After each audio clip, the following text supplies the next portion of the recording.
Okay, it says somebody who hasn't completed excision.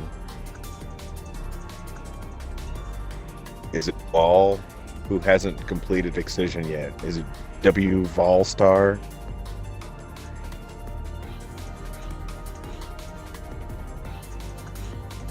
Fire team leader.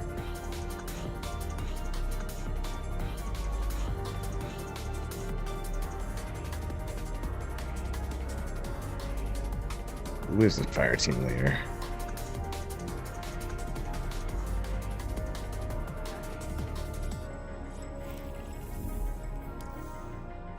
Yeah, that was him. There you go. Now we know. Thank you.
Yo, what up, brother?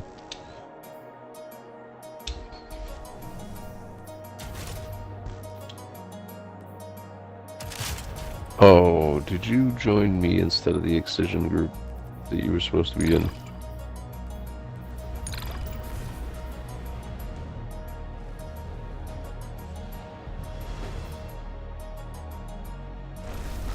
Oh. So it was just... Oh, damn. Were you doing Grandmaster? Yeah, that shit's wild. I did it once, and I fucking ran away. Just tried to solo your fucking animal.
One more crit. No, rolling Titan.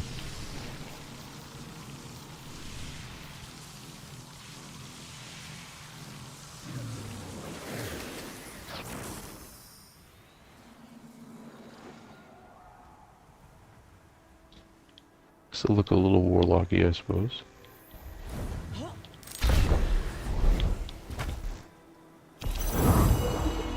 There we go. Got that done, and we're done here.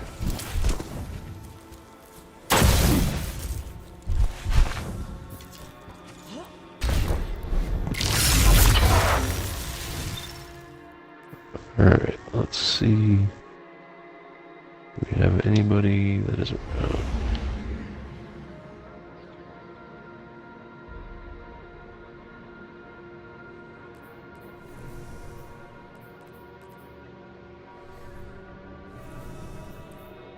I've got no one else on at the moment that is good enough to attempt it with. There are people on my friends list that are worth that like I can do this with. You're one of those people. I believe in you. I've only got a handful of people that I would attempt this with, and a handful of them said that they would. If I didn't get it last night, they'd help me today. And I was just talking to one of them earlier, but he's probably not going to be on for, I want to say, like another 4 or 5 hours. So I'm looking to see if anyone else is on, and I don't see anyone else on. You got anything else you want to knock out? You want me to see if anybody needs help?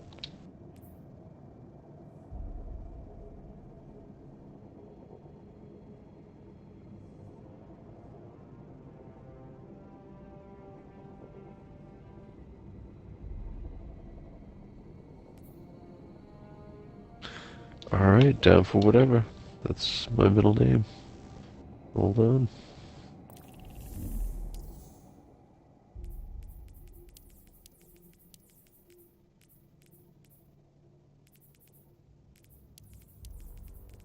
Yeah, I mean, really, literally this one encounter is all I need to get the title.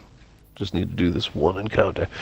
Need to do it gold medal, so through the entire fire team, there can be only one death for the whole encounter. It is not a small feat, but it is totally doable. Yep.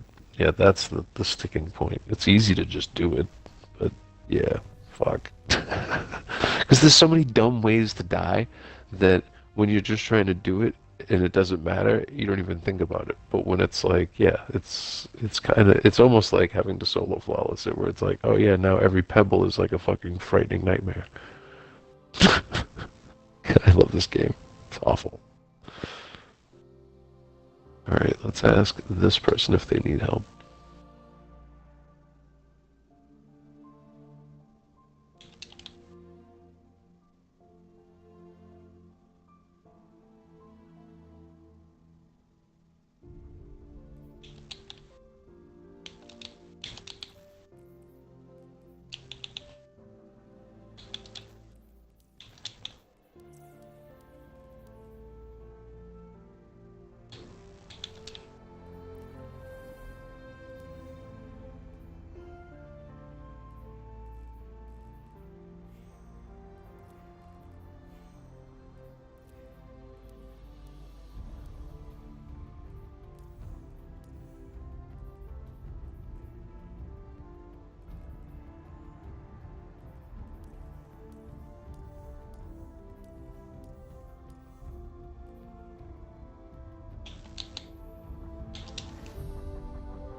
Let's see, what do we got?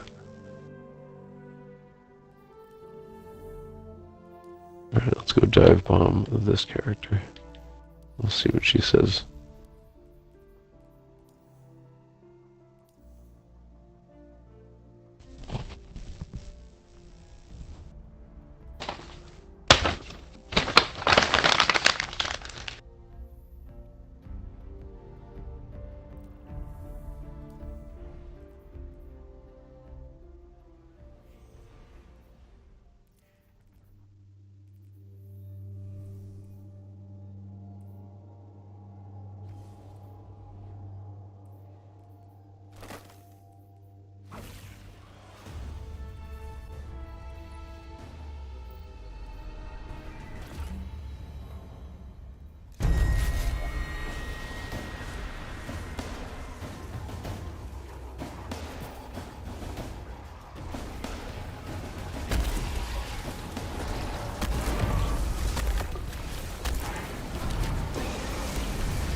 Looks like Sam is done. I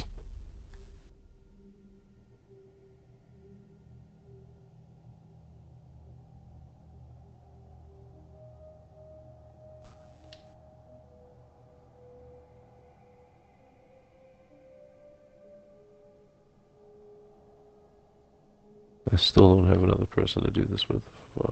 Alright, you ready for the next person?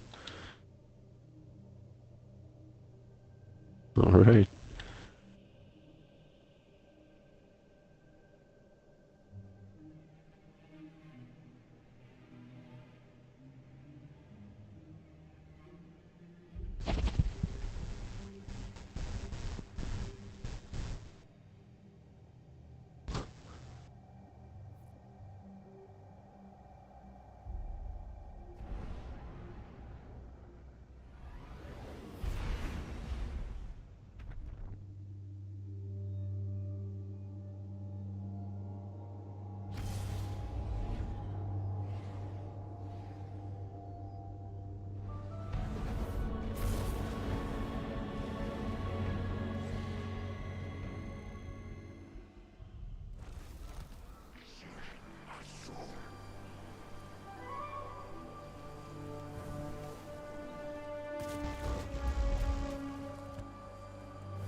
Yo,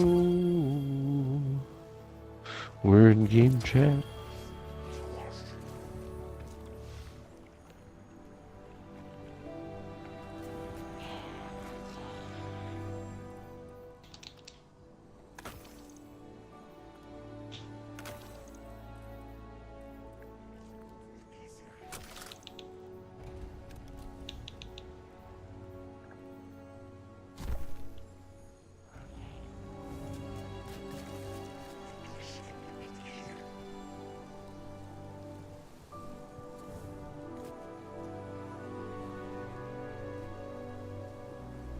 You're in game chat? Ooh, yeah. What's up? Oh, cool. Yo, oh, this is your friend? Yep, Okay, cool. I'm sure he's been called better. I had Demon with me, but he left a minute ago. Oh, well, if he comes back, we can skedaddle. I don't want to be interrupting. No, anything. We were just looking for people to he dive left bomb. for... Yeah, no, I definitely need some help. He left for a good little while, so... Right on. I'm Nice trying day, to hi, figure John. out... Confront and unmake the... Oh, there we go. There's the launch button. I found it. Nice. Show those puppies off. Ridiculous. Wow.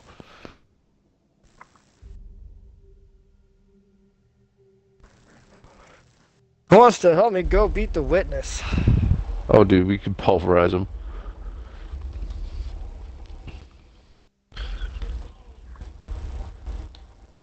Oh, are we doing Excision? Yep. Oh, that's funny. John like was just doing a Grandmaster before he teamed up with me. Yeah, dude, let's kick this shit's ass. We should have asked if Cringer wanted to go. This is a 12-man encounter.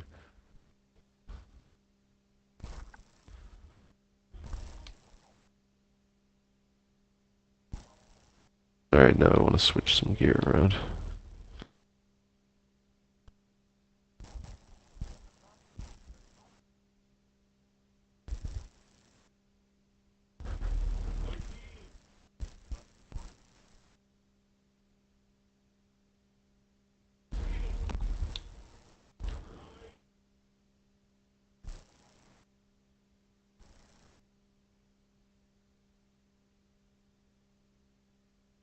From us all.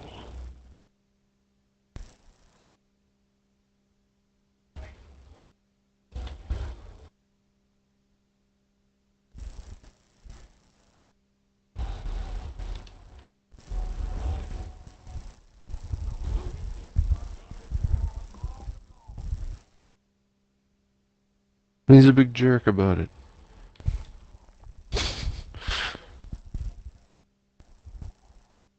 He You tell learned him, Z. stasis.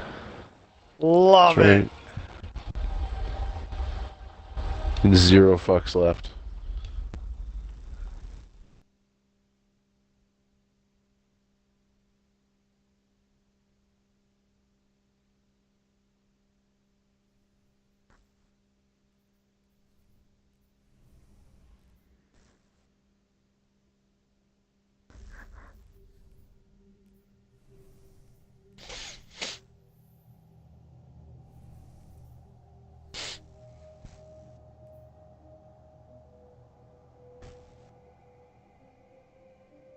Oh fuck, this is a 12-person mission. God damn. Yeah, dude. Yeah, it's pretty dope.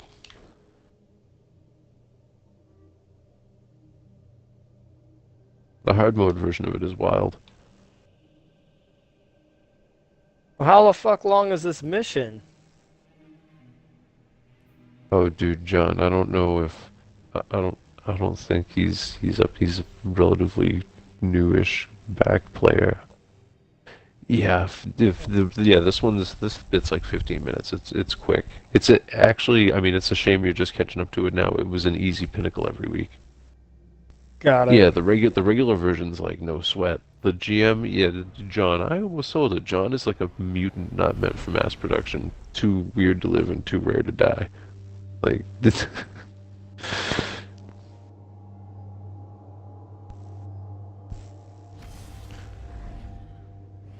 Before they nerf me this Tuesday, we're all getting nerfed, buddy. Have you not done it before, John? Like finished it? Okay. See, I don't even think Homeboy has the sword.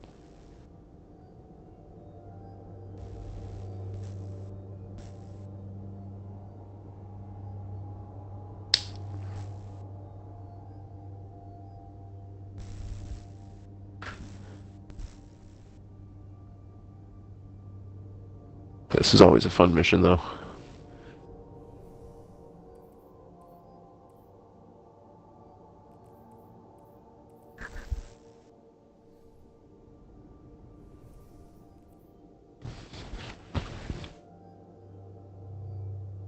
Oh, I'm still fucking with my shit.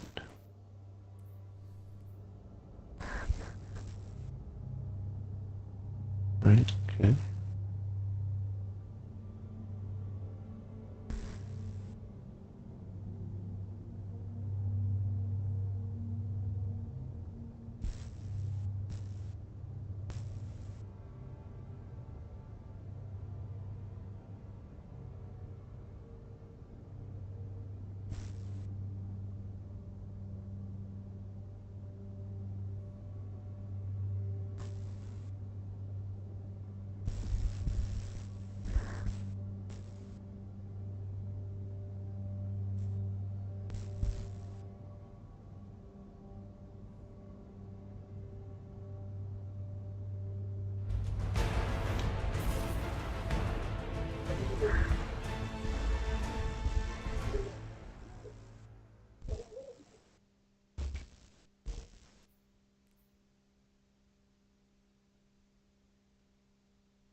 We got about 2 hours left before I get off. Don't threaten me.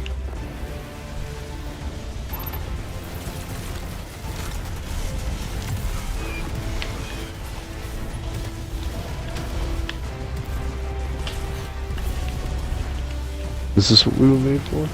That's weird. Dude, is that the fucking red worker ball, dude?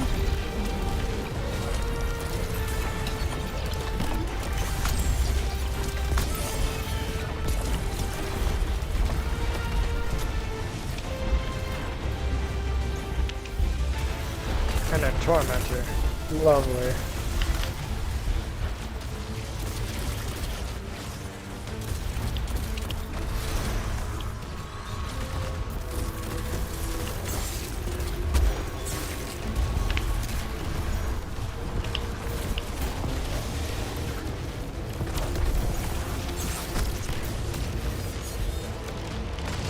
Oh.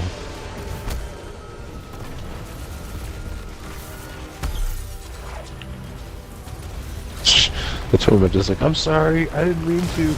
He just runs away. Wrong room, prank caller.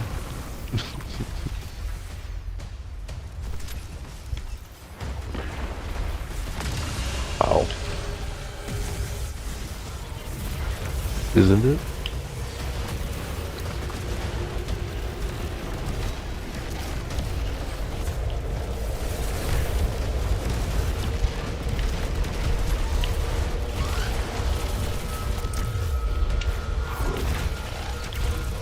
Damn, Savathun's actually fucking here fighting with us. That's ridiculous.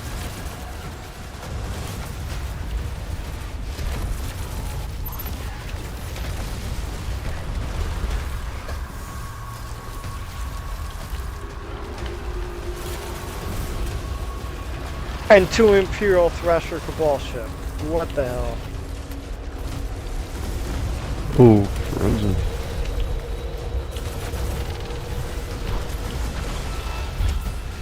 Talk about some serious backup. We need it. Oh, that hurt.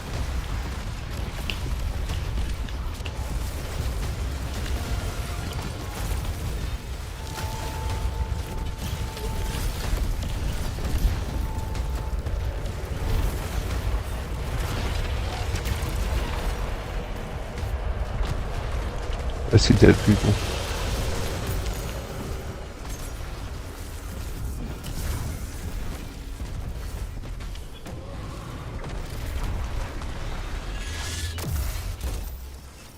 Help me. Help me.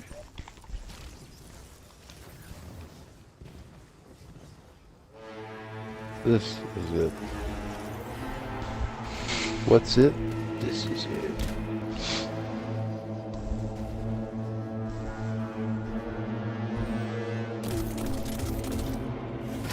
Breaks into epic Faith No More solo.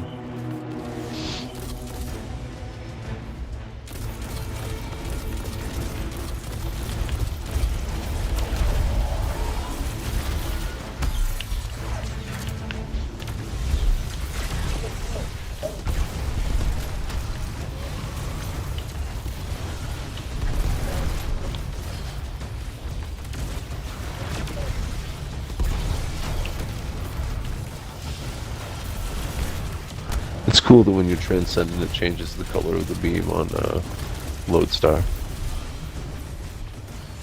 Little piece of trivia for you there.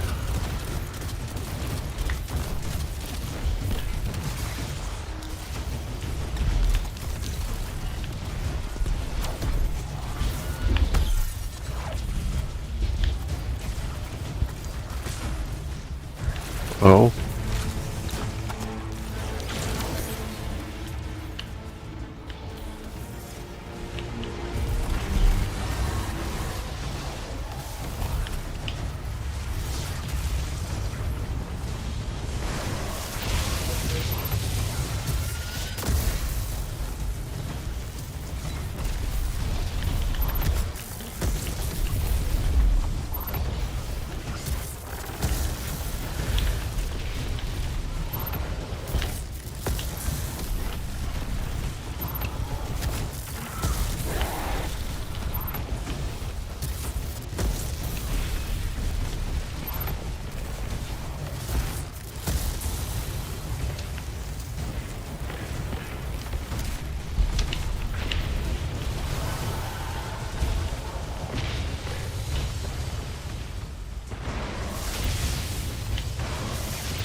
Well, they said, fuck you. We don't even like you. We're not spending the day with you.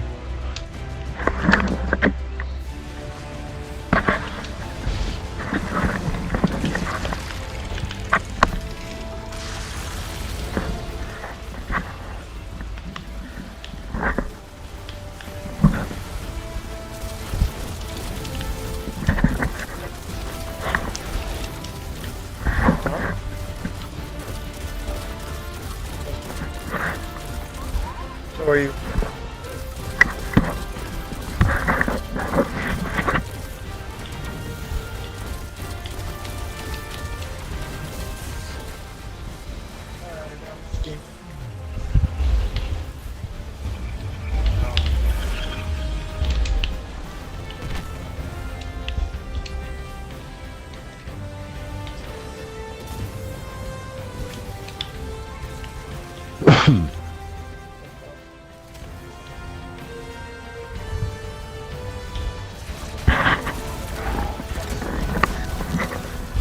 Now we just do a little bit of that again.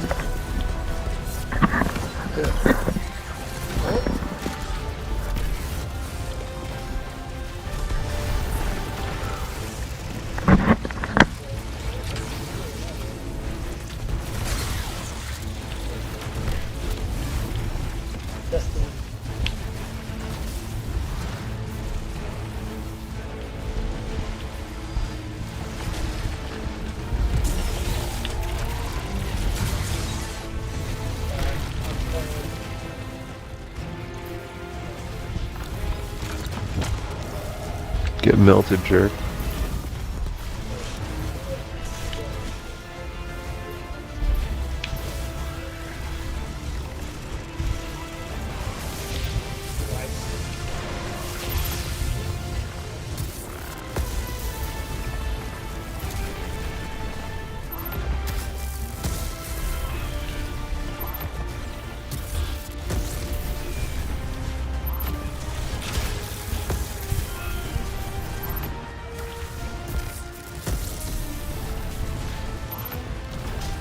So if you see any hands floating around, spinning around, doing stupid shit, shoot them in the bracelet.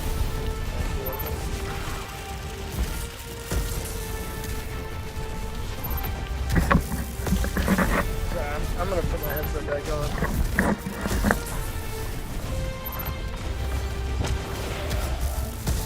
Hell yeah.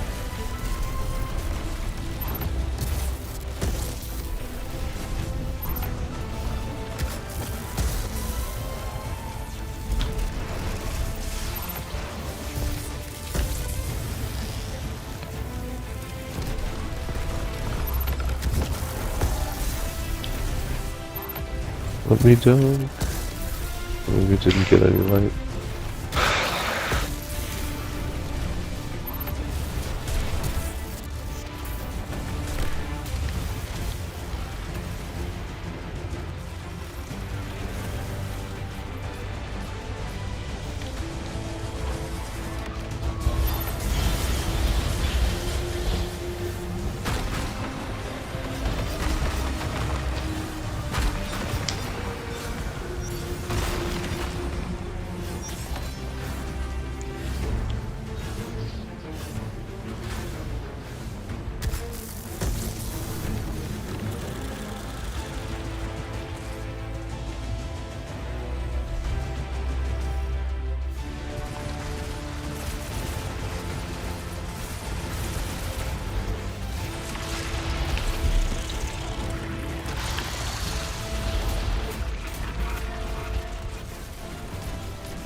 Oh shit, just jumped into it.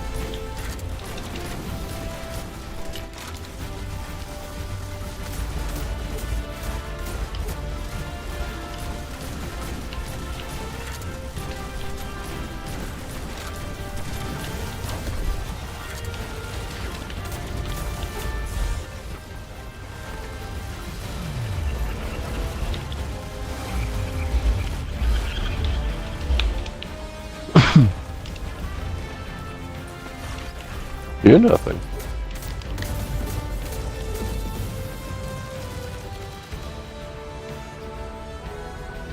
Oh, hell yeah. We're hip deep in this bitch.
Good marble. Good man.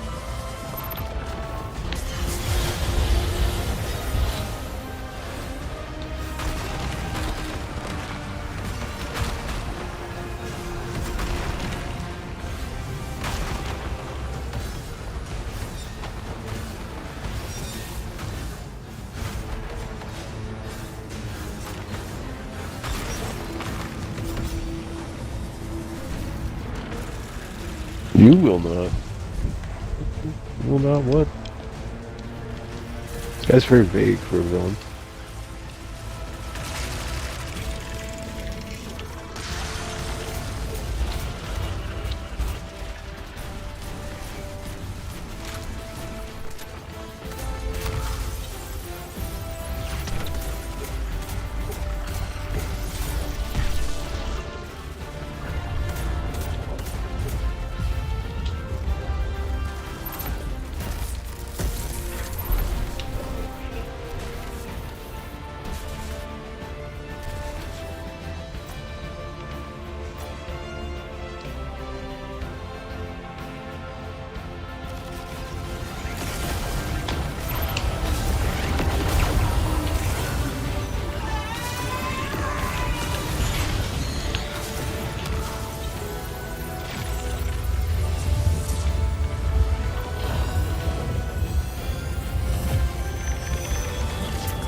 We done did it.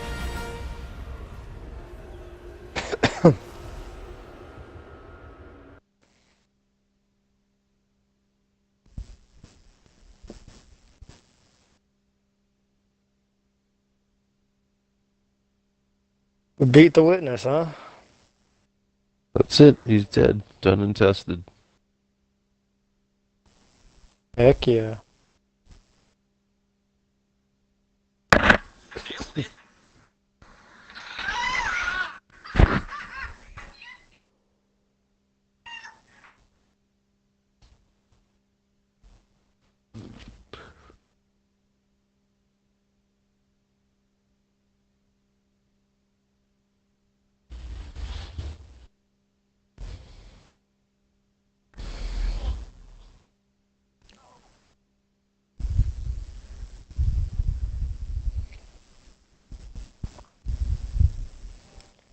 His ghost is dead.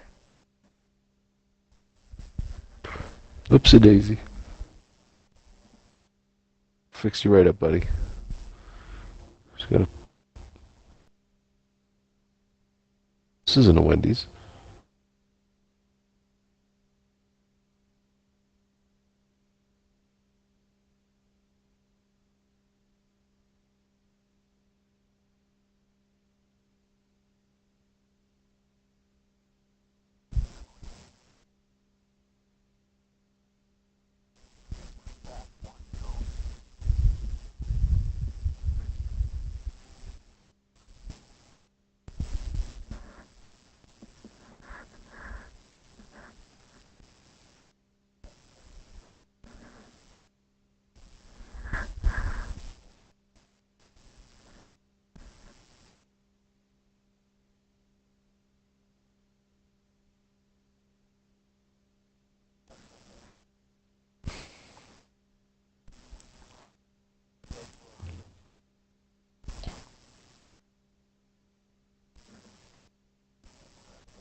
And there you go.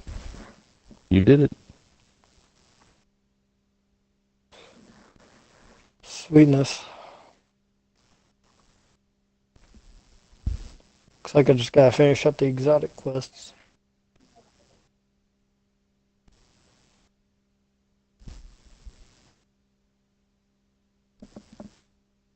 Well, there's at least, what, 6 more adventure mission things that should open up now. Got it.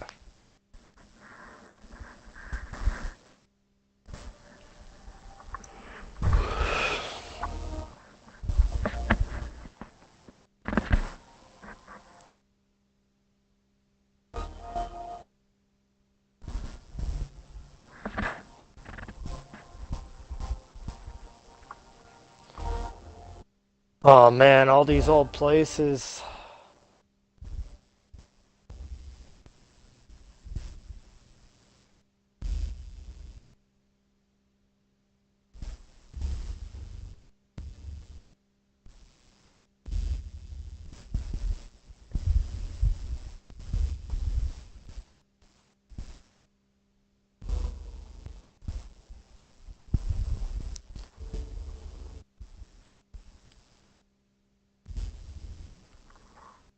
Osiris, Lord Shax. No, let's see. Oh, Saint 14. My bad.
And there you go.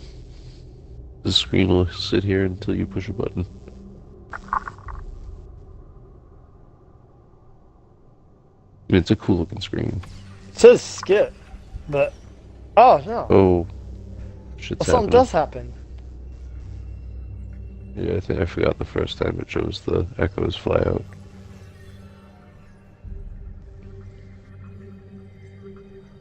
Its wound is closing up. Is that what's? No, it stays open. Yeah, they'll talk about it.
Is that it? I think that's it. Still giving me an option to skip. It says skip, which means there's something else.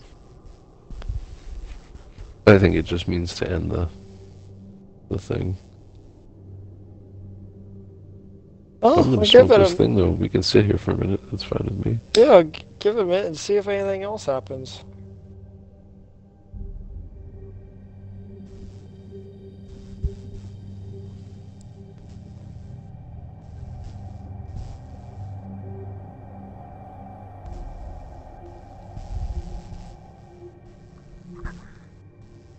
Well, I guess that's it. Okay.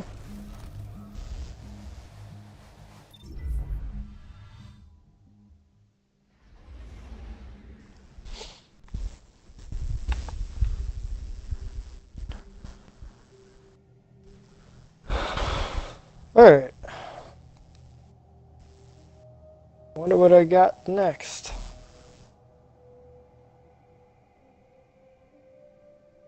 Return with Ghost to the Lost City in the Pale Heart. And I need to do the exotic quest too. Alright. Which exotic quest and where are you at?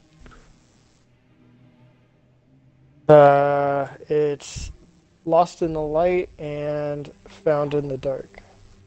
And I'm going back to the Lost City and the Pale Heart. I forget what those even are.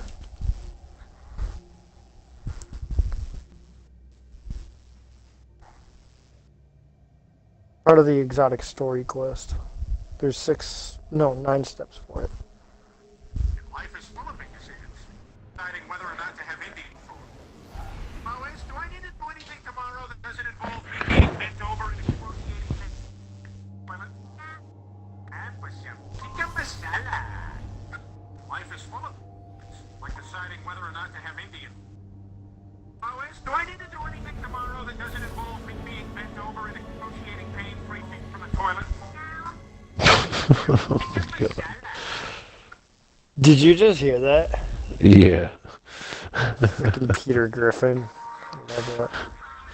Not a big fan of Indian, was he? Shit's funny. Peter.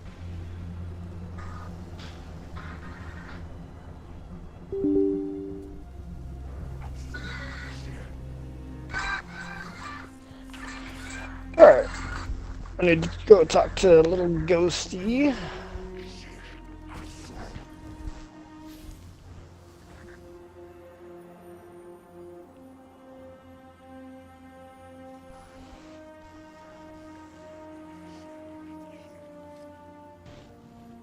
Oh my god.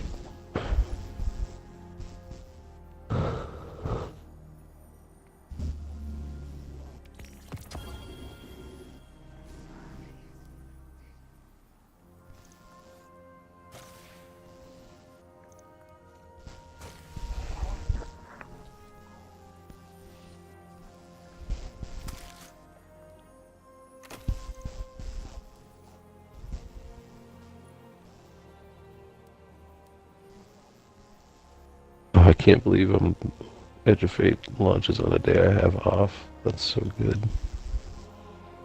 That's great.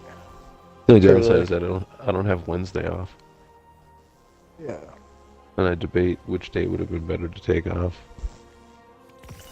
But I'd rather be on when it launches.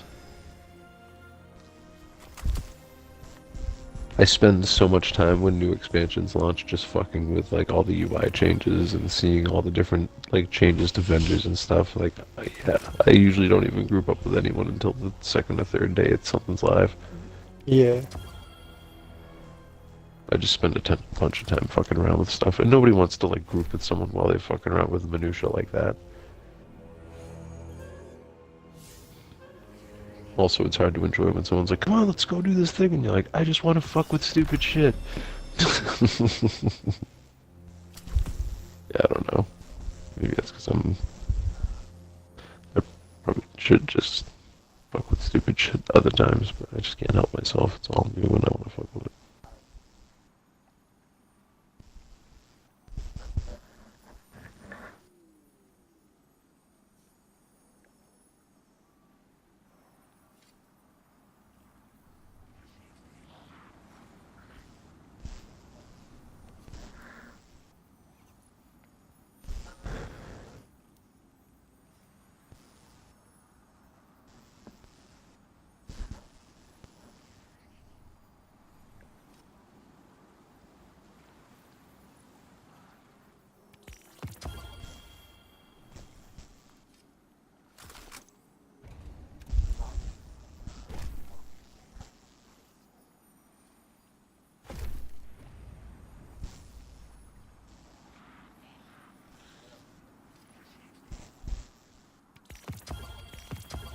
Damn, Cade 6 is really gone for good this time.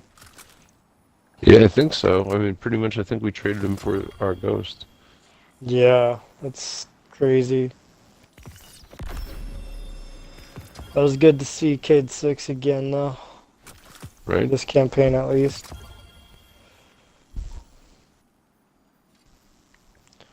Alright, well then.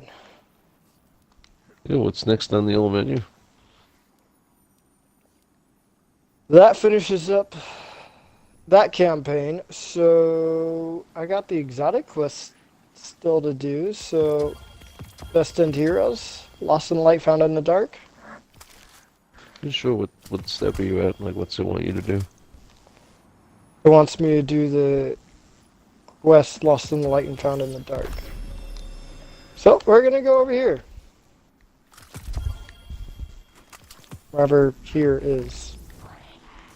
That way. You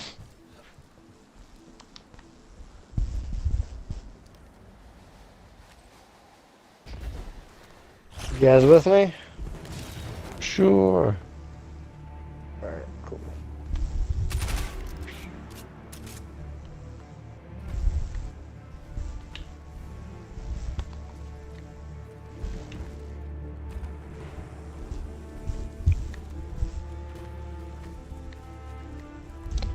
Your angel wings are really blocking my vision to figure out where to go.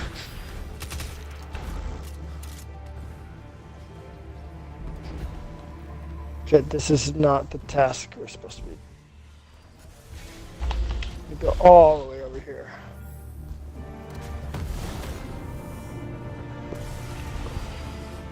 Oh, I bet you have to do the assists. And I fell. Bye. Lovely.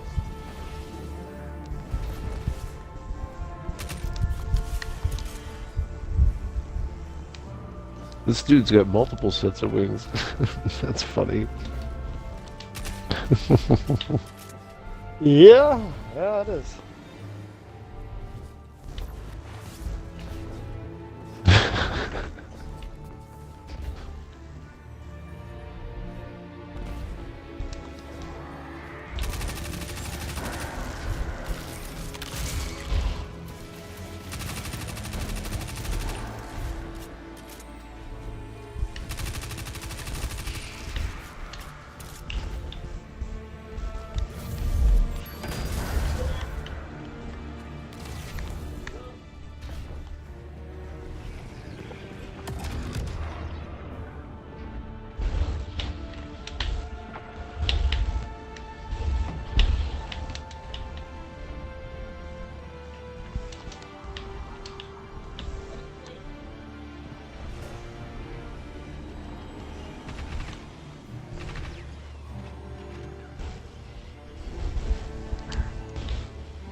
Oh wow. Okay. Didn't see the guy behind me. That was funny. All right, here we go.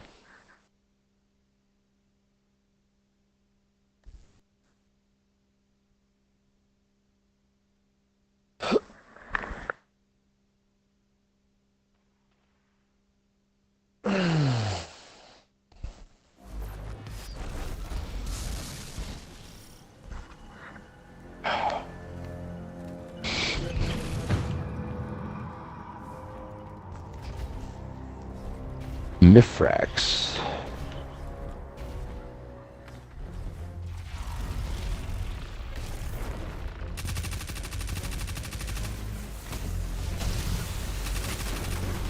Oh, they were just cleaning up. That's all they were doing.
Thank you. Kaboom.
Ow.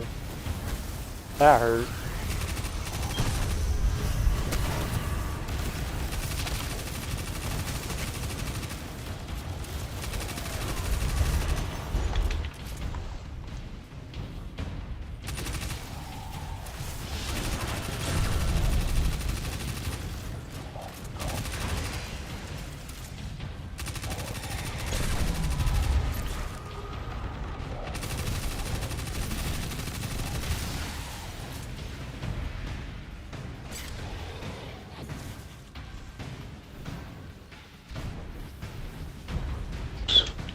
Oh, that's right. I got another one of those.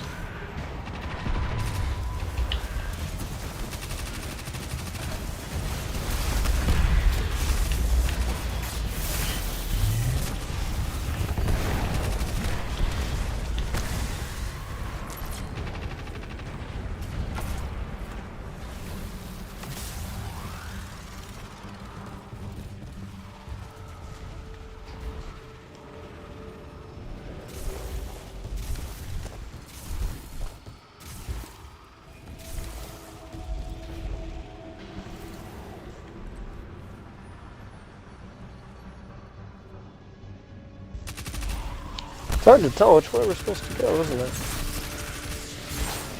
The little white arrow on the mini-map is generally helpful. It does sometimes kind of get hung up.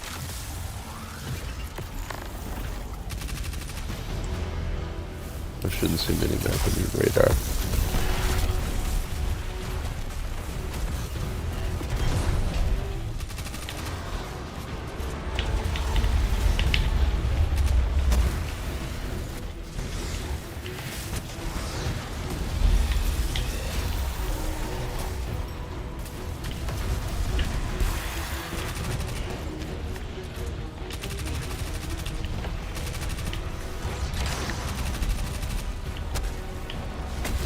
Oh.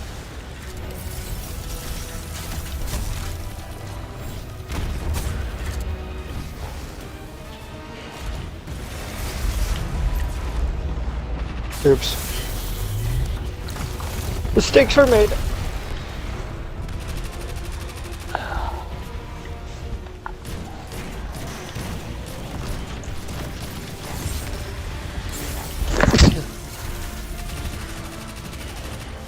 I need those, thank you.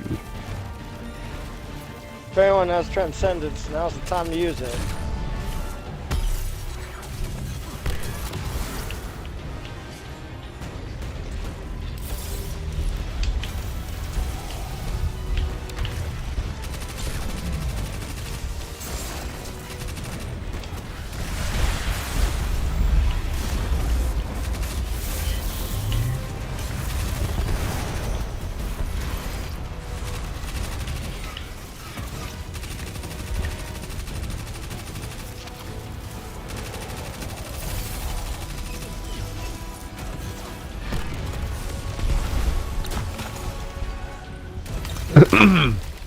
Seems like I'm outie by plot armor.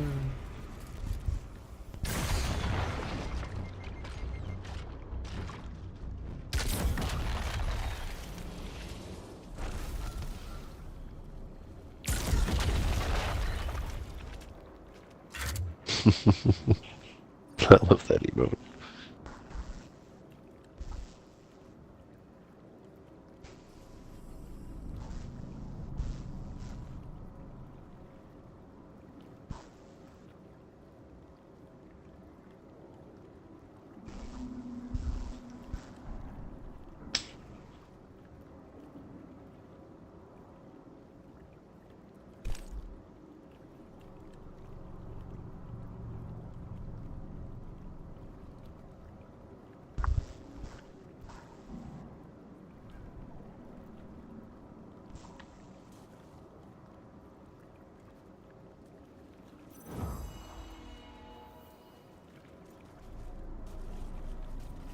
Is there a chest or anything?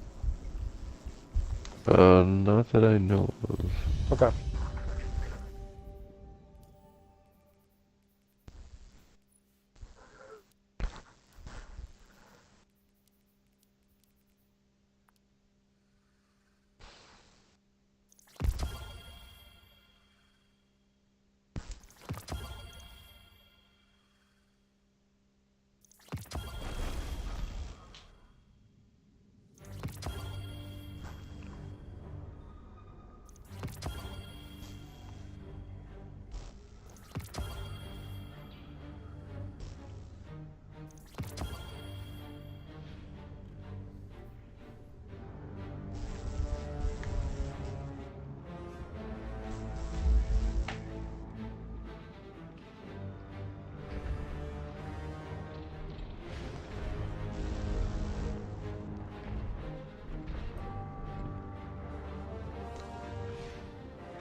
I can't tell if I did it or not.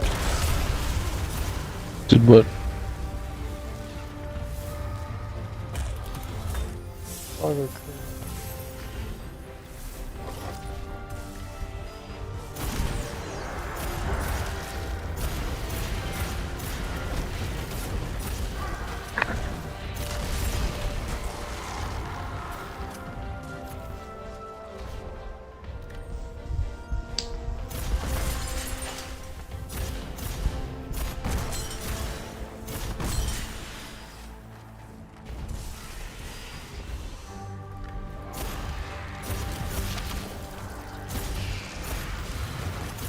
Oh.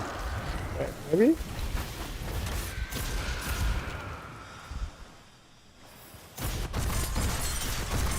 Let's try this.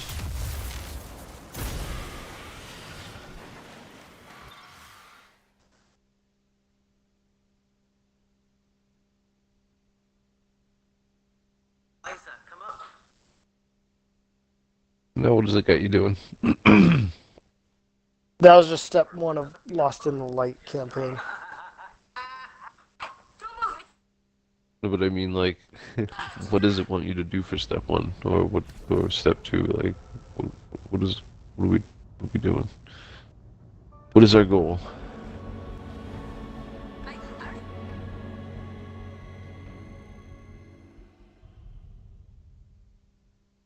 What's up, everyone?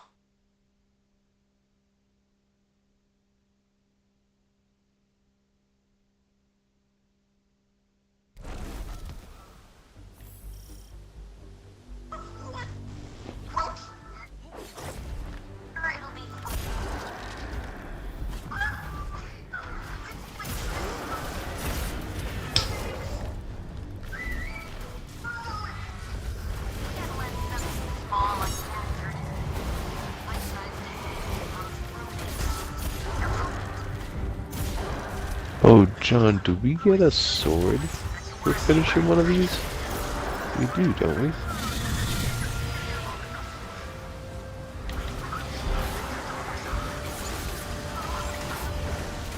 Oh man.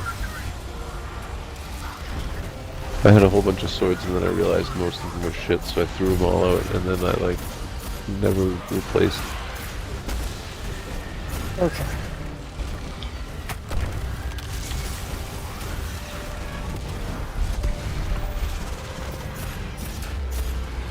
Wait, where am I supposed to be going?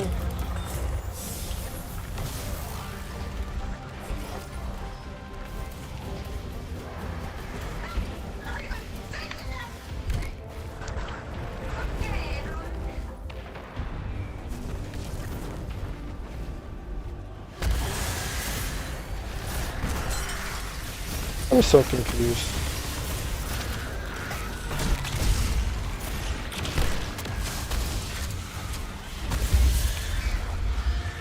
Okay, where?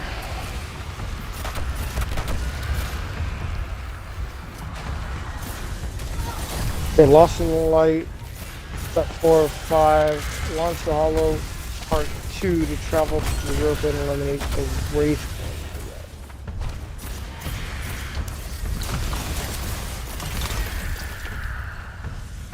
Travel to where? So let's travel to Europa.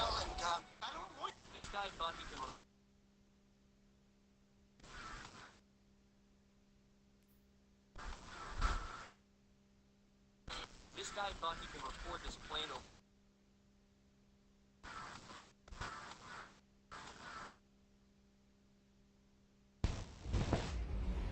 Neil deGrasse Tyson, what are you in the next sentence? I study. This is how my dad transformed his. You guys are fake. Honey, what?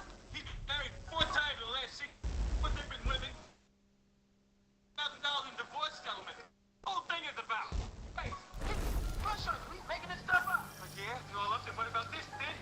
Did I have? It's still before I fell in the pond. Numbers, I fell in the pond, but you can't. Like that yourself? This is not Europa.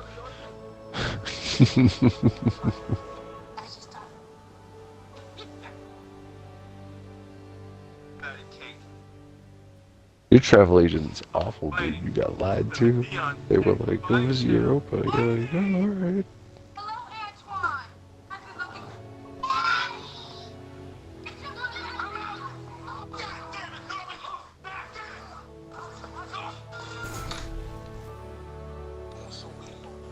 Okay, it still took me back here. So, Yeah, you.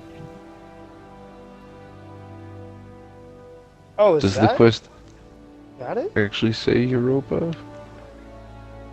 Okay, this isn't it. Some of these, What's the some what's of the these quest quests say? are real difficult to follow. So, for the exotic destined heroes thing, which I Okay. get Ergo Sum for, the sword, Yeah, I that's have what to we complete want to Lost work in Light and Found in the Dark. on. Okay. So I started Lost in the Light. I have a quest for Lost in the Light and Found in the Dark. Okay, and what do They those have want you to do? multiple steps to that. That's I'm on okay. step 4 of 5 for Lost in the Light. It said launch the Hollow Part 2 to travel to Europa and eliminate yeah, the no, Wraithborn threat. So the Hollow 1 and 2 are flags over at the Lost City, like the way you kicked the mission we just did off. We're not on Europa though. No, I know, but when you when you hit the flag, it'll start a mission that has us on Europa. Okay, where's the flag? Go back to the Lost Tower. I'll meet you there. Lost Tower? Yeah, the spot where the tower is in the Pale Heart, where I am right now.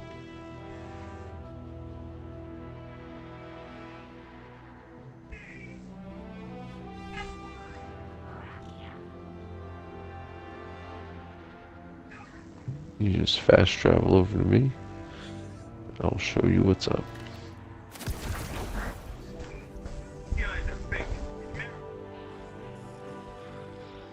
Okay, that's Queens. That's home. So it's over by John, of course. I should have known better. Of course, John's partying by the one. Have you done the Hollow Part 1?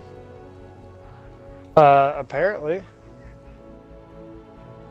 Then Hollow Part 2 away. Oh, that was the one we just did. Got it.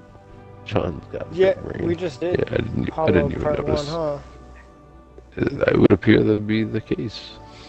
So, Complete Hollow Part the- 1 and then return to the cave in your refraction and commune with the light. I did that. Step 4 is do Part 2. okay, Hollow Part 2. You got it. Bung.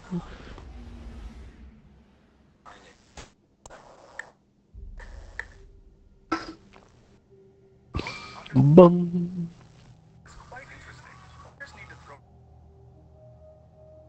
Yeah, I'm hoping for one more person to log on to help with the ultimatum mode dungeon. Just need the last prophecy encounter with gold medal, which means no, you can only have one death across the fire team. without being caught by opponents. However, this guy decided to outsmart his opponents. While Yeah, I know. quickly tossed I agree.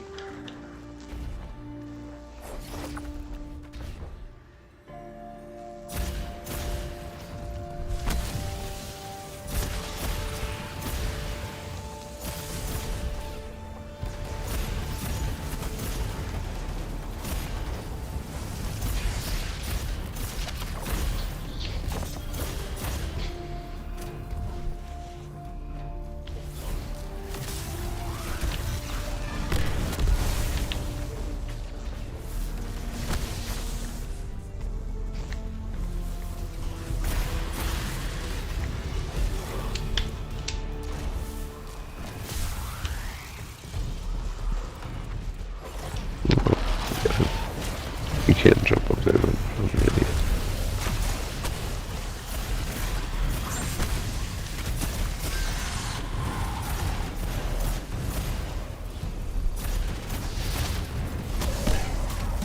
Sorry, I fell behind. I'm coming now. That's alright.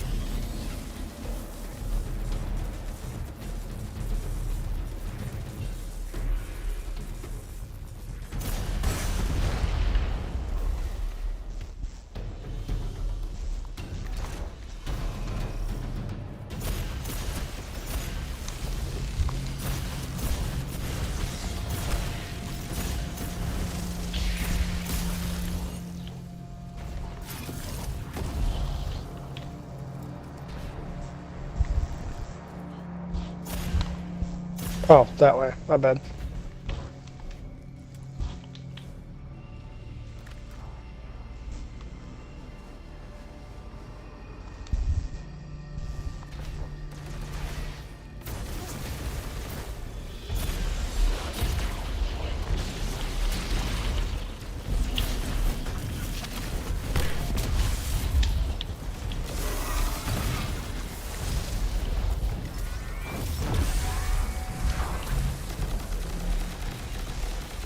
Oop. Oh, those are friendlies.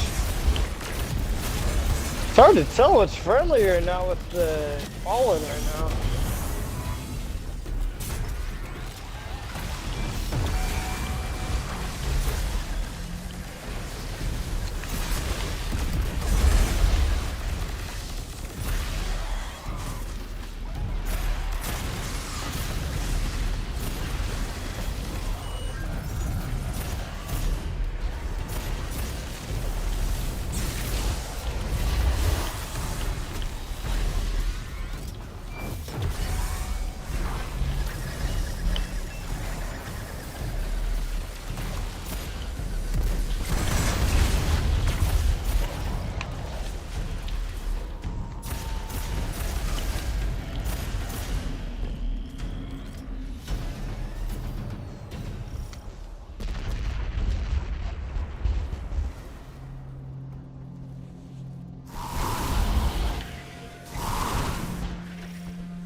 Yes.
Ow.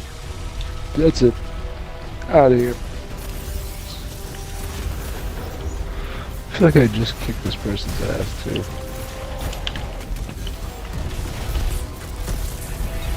Oops. Should have popped my super just then. It's fine.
Did we break it? I think we might have broken it.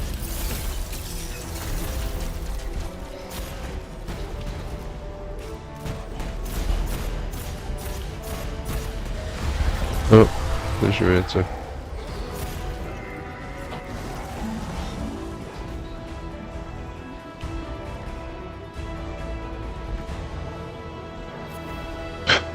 We're on the ground. No, he knows.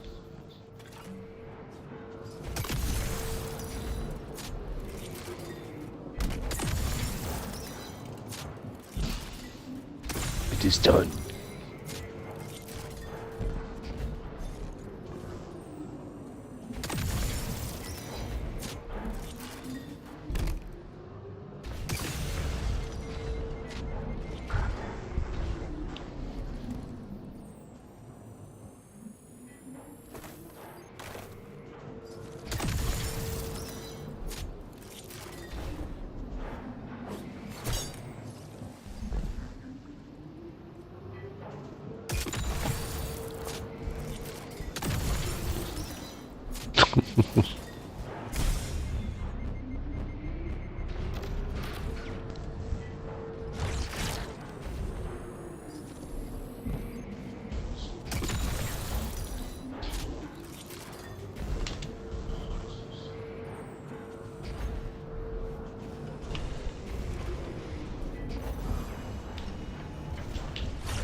Alright, Paracall, the ripples have unearthed a manifestation of light. Return to the cave in the refraction.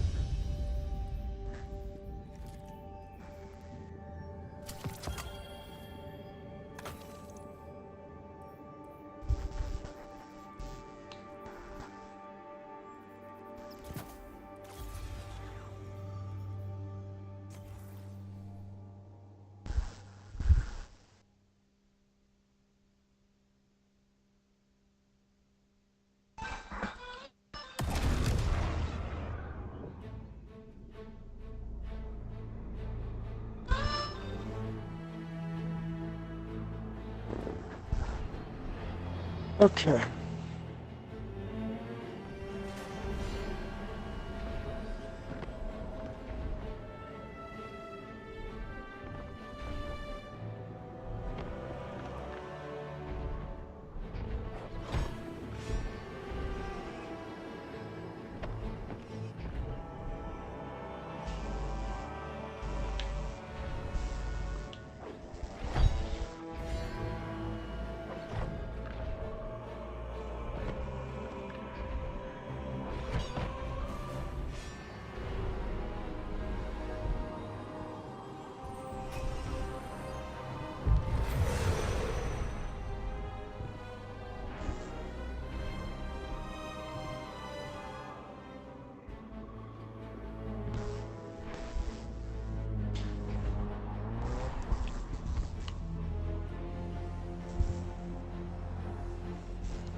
Alright.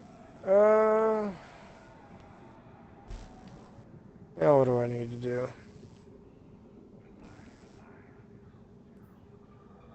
Okay, Lost in the Light is completed. Now I need to do Found in the Dark.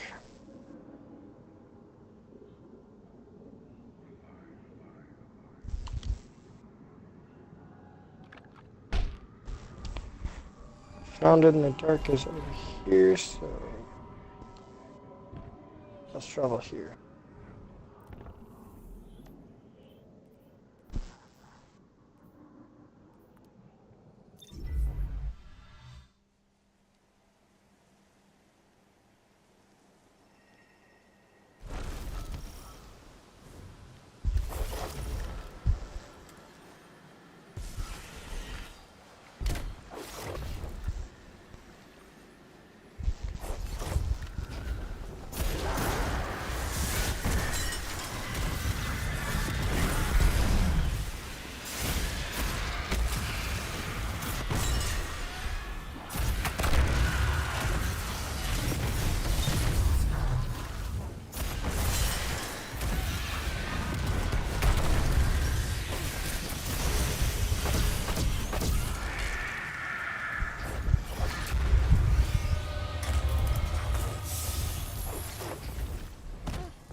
Let's out this giant side. You got this.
Okay.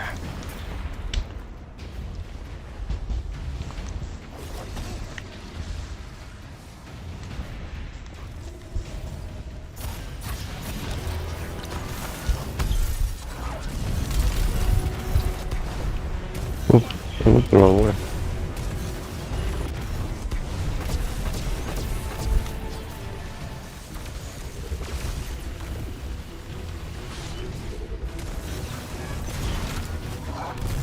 Oh boy.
And stay down.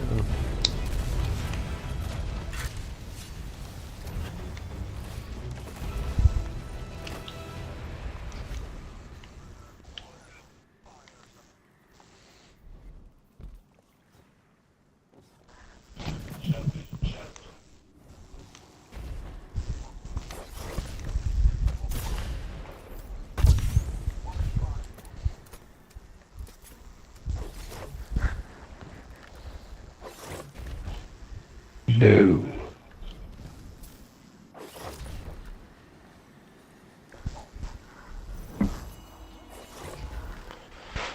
Next step, return to the cave, have seclusion, and commune with the darkness. Cool.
Alright, on to the next one.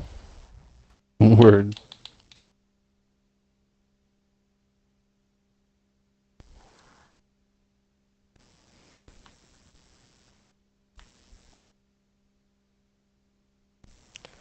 Let's see, we're on step 405. Cool.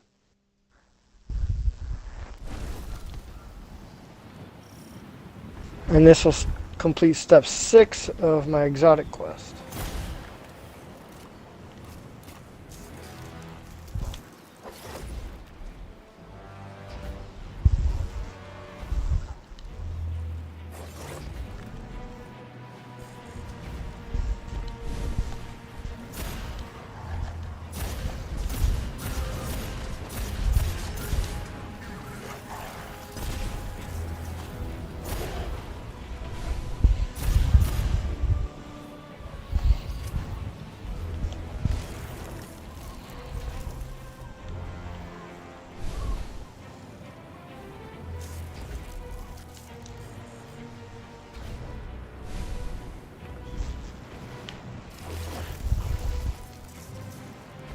Oh, not sure that's the way I want to go.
No.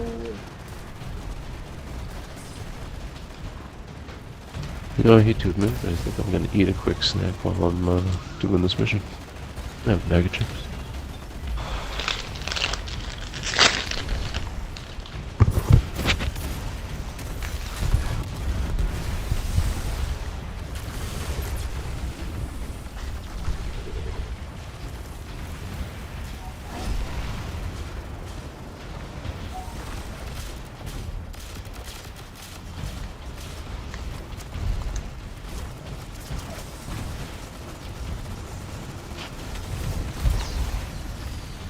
Damn.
hitting the bathroom. Be right back.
Fudge.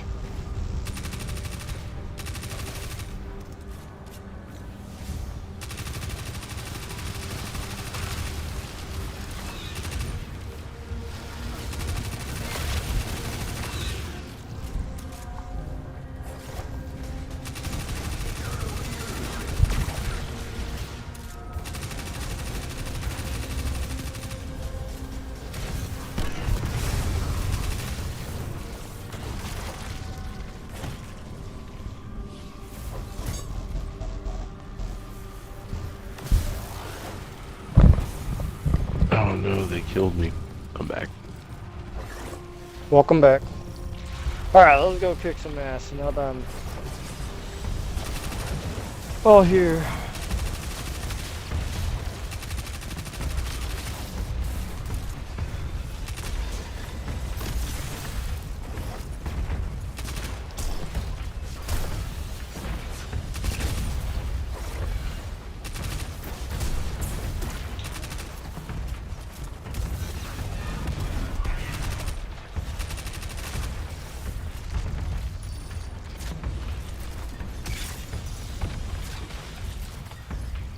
Of this place.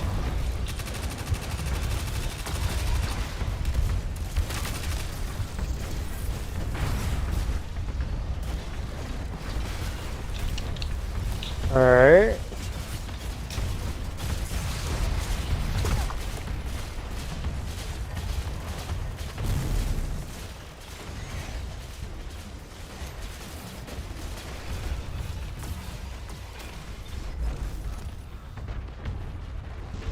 Nope.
Wait, is that tank immune?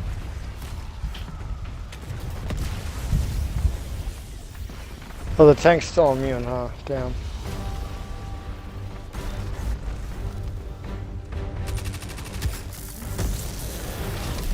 Not immune anymore.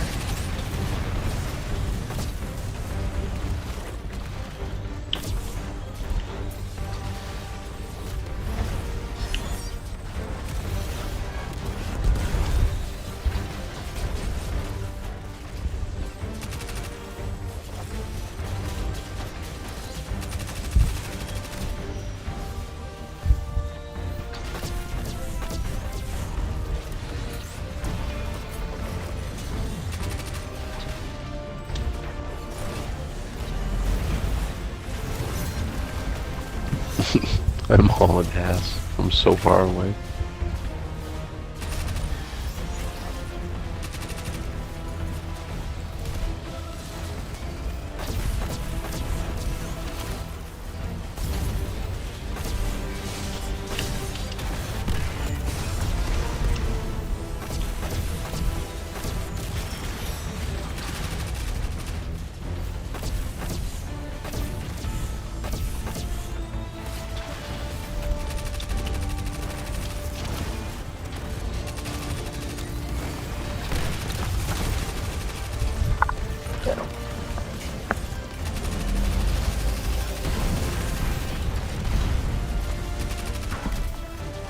Oh no. Did I like totally go the wrong way? I think I The did. possibility.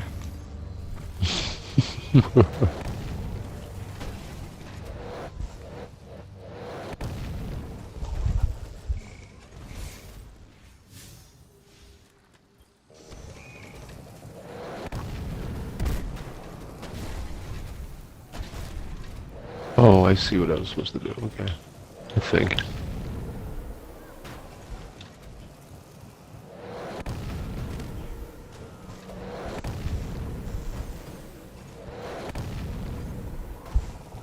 Ouch.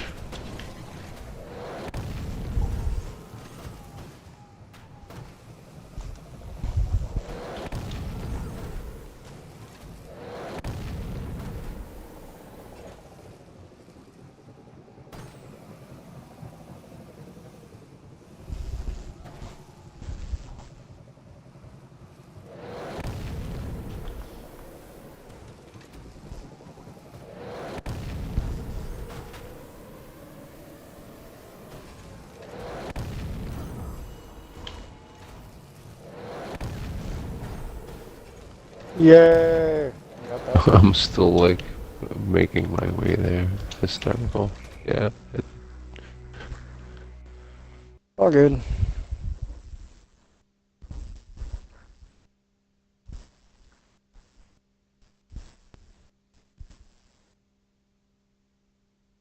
gonna play for like 30 more minutes maybe, and then I'm gonna go watch a pay-per-view wrestling thing with my dad. Right on. I'll be on again tonight after. I'll be on again tonight after the WWE pay-per-view. Right on.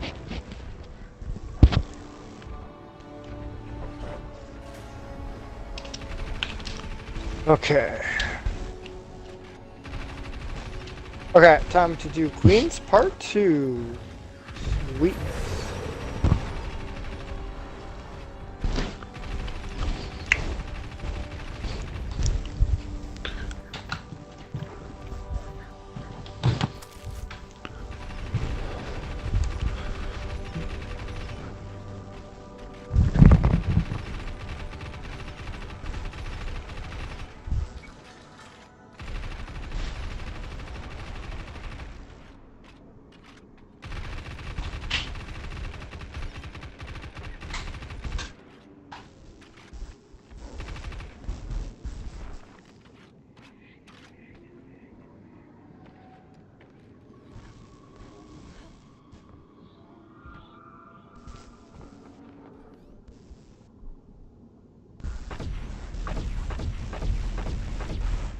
Alright.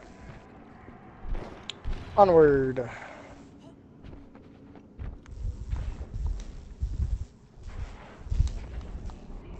Oh, I might have just died. Nope. Okay, I'm just gonna fast travel, I think. Yeah, let's just fast travel up there.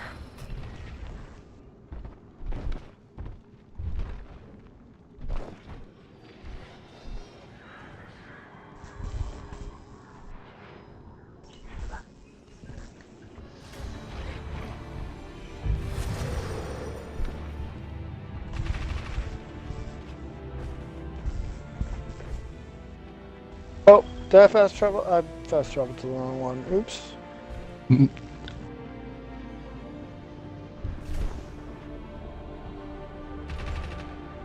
Let's travel here, and then we go over here, and then we go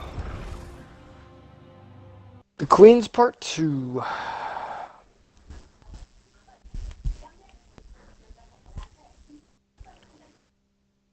And this is step 7 of 9, I believe.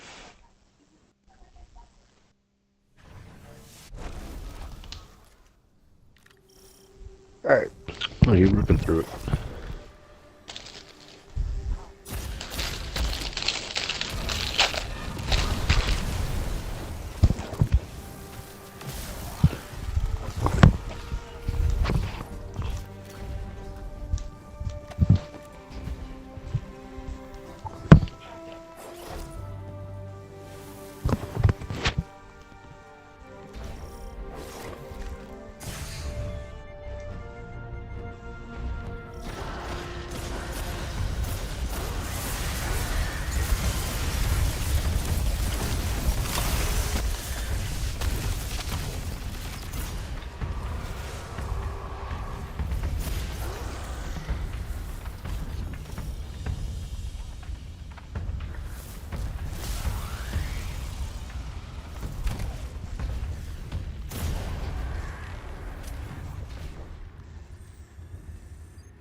Wait, am I going the right way? You just ran right. I am not going the right way. Oops. Yeah, you ran past me, and I was catching up to you guys. You went the wrong way.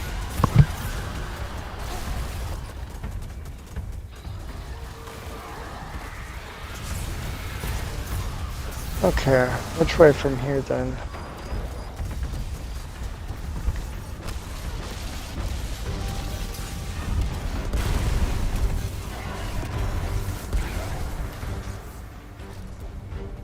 Oh, it's down here.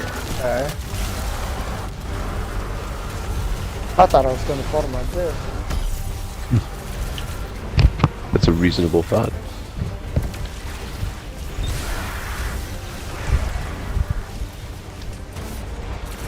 Jesus Christ, I cannot find my way.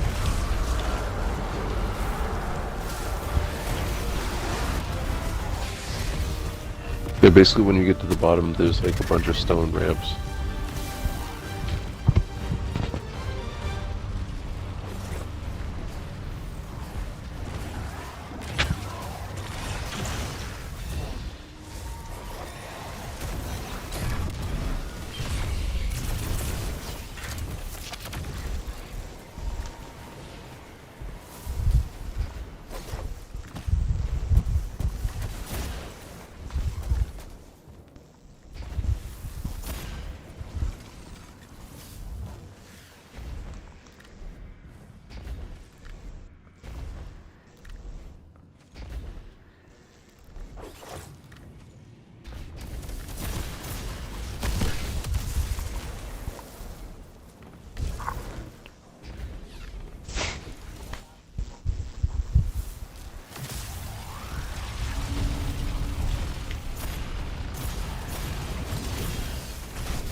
Did not go the right way.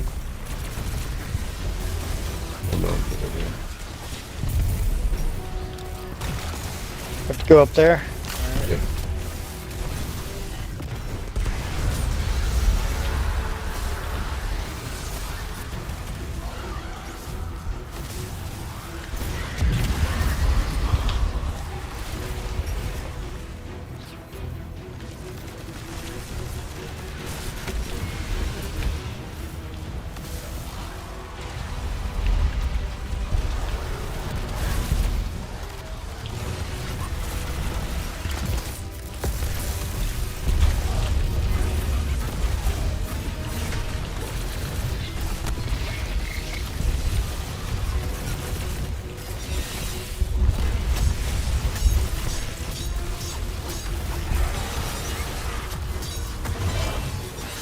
And I'm dead.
Okay, that finishes that.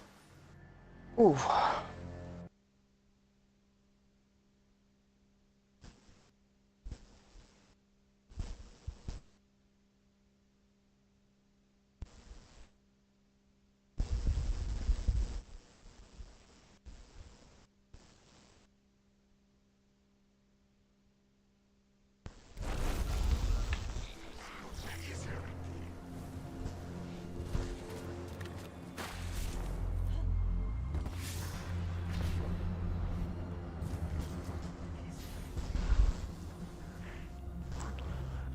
Okay.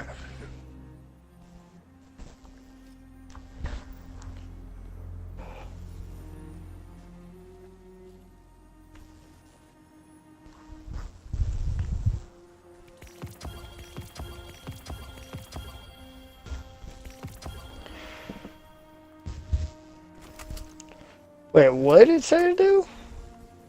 Use the dyadic prism to access the new landing zones. Aquarium and claim your destiny wrong fate. Okay.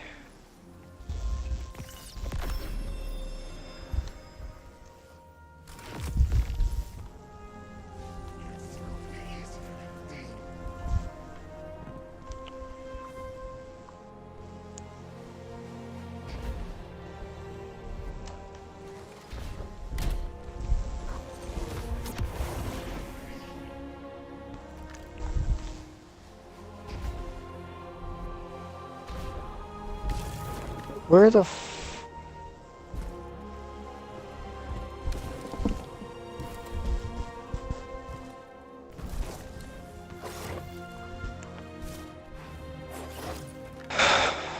What are you looking for, man? What are you looking for? It said use the dyadic prism to unlock the new landing zone.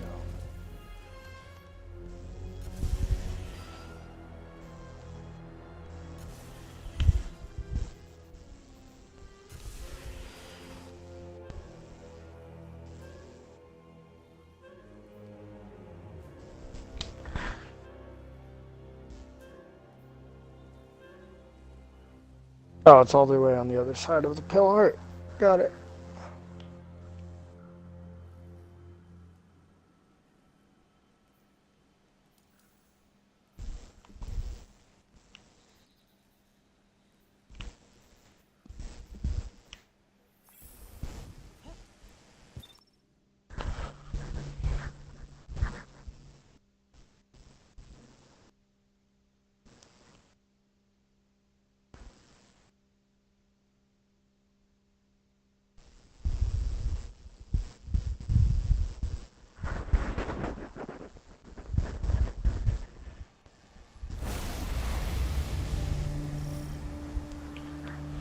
Okay.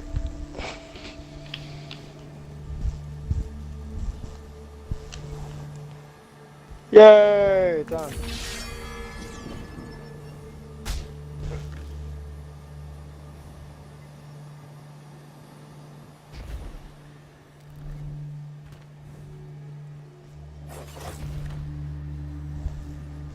Check out that blade. Yeah.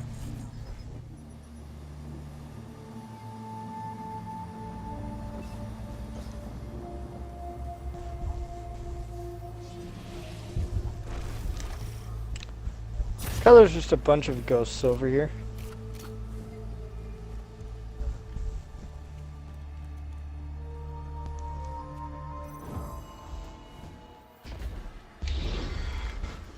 Ka-ching! That was an easy one. You did it! Yeah. Alright, I got both of the final shape campaigns done. Yeah, all the different swords are pretty cool. It turned out I had a whole bunch of them, and then I looked through it once I had, and only one of them was worth keeping. So that's the only one I Yeah. have, and I kind of regret it because I wish I had kept some of the other ones. But my Yeah. desire to farm more of those swords is completely gone. I ended up just putting a lot of it into storage. Okay, so that means... Oh, what's Into the Abyss? Oh, that's one of my other quests. Got it.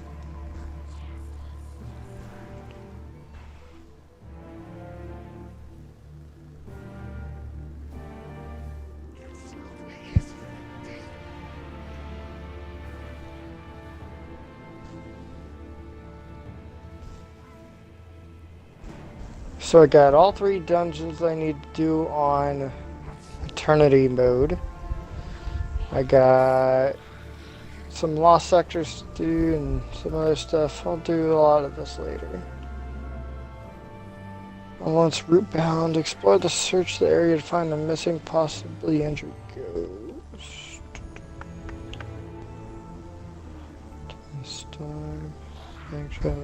Cool. Alright, well, I'm gonna get off for the day. Right on, man. Well, Or not for the day, but for right. the now, next anyway. few hours, yeah.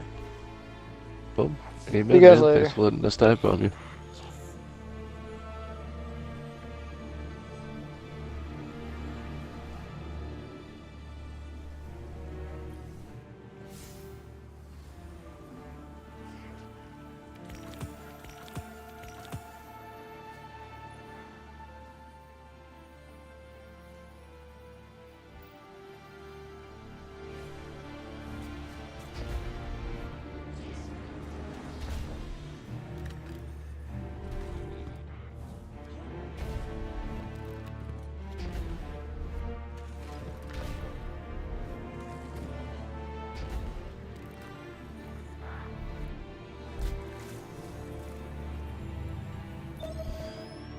Alright.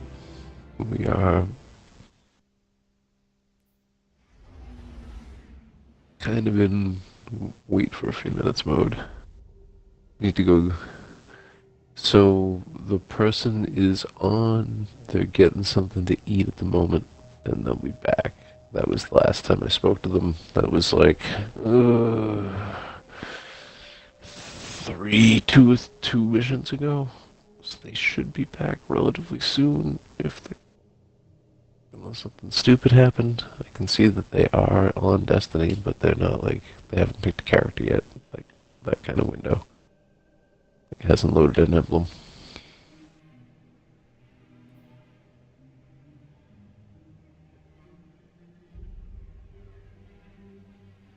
And I know that this task is the kind of task where, like, if someone else popped in and I invited someone else instead, they would not be hurt.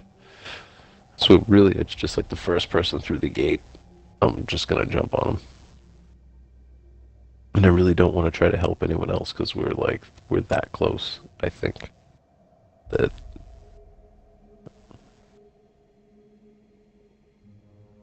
it would be more trouble to jump in and then jump out.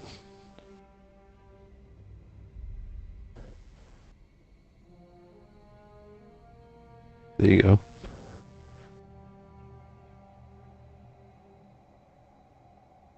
Okay. Sounds like a plan.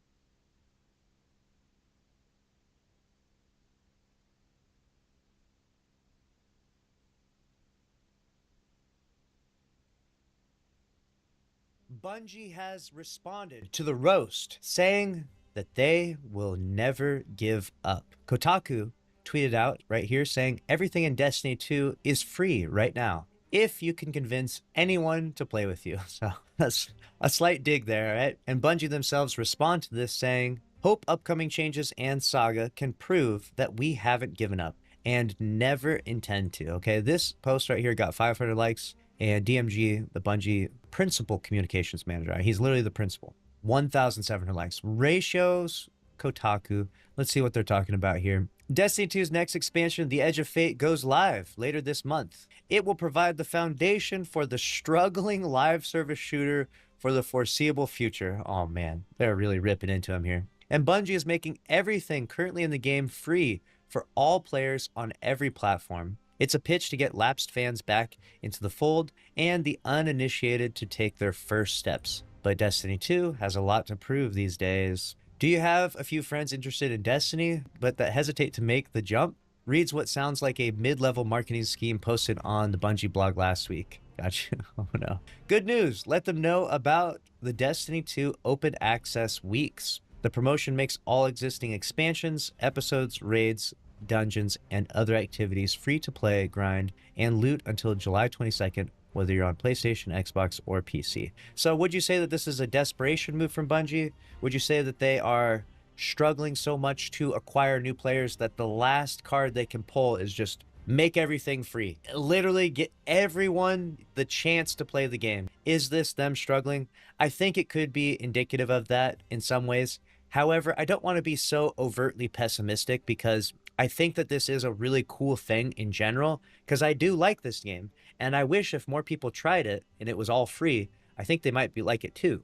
I think they might want to play and enjoy some of the grind and some of the story and, you know, the gunplay of Destiny 2. I think it's a fun game. Obviously, got 20,000 hours in this. So I like that they're doing this, but it definitely does scream a little bit like desperation. We will do anything to get new players at this stage. This late in the game, I don't think enough people are going to get this news and be interested to make a meaningful impact.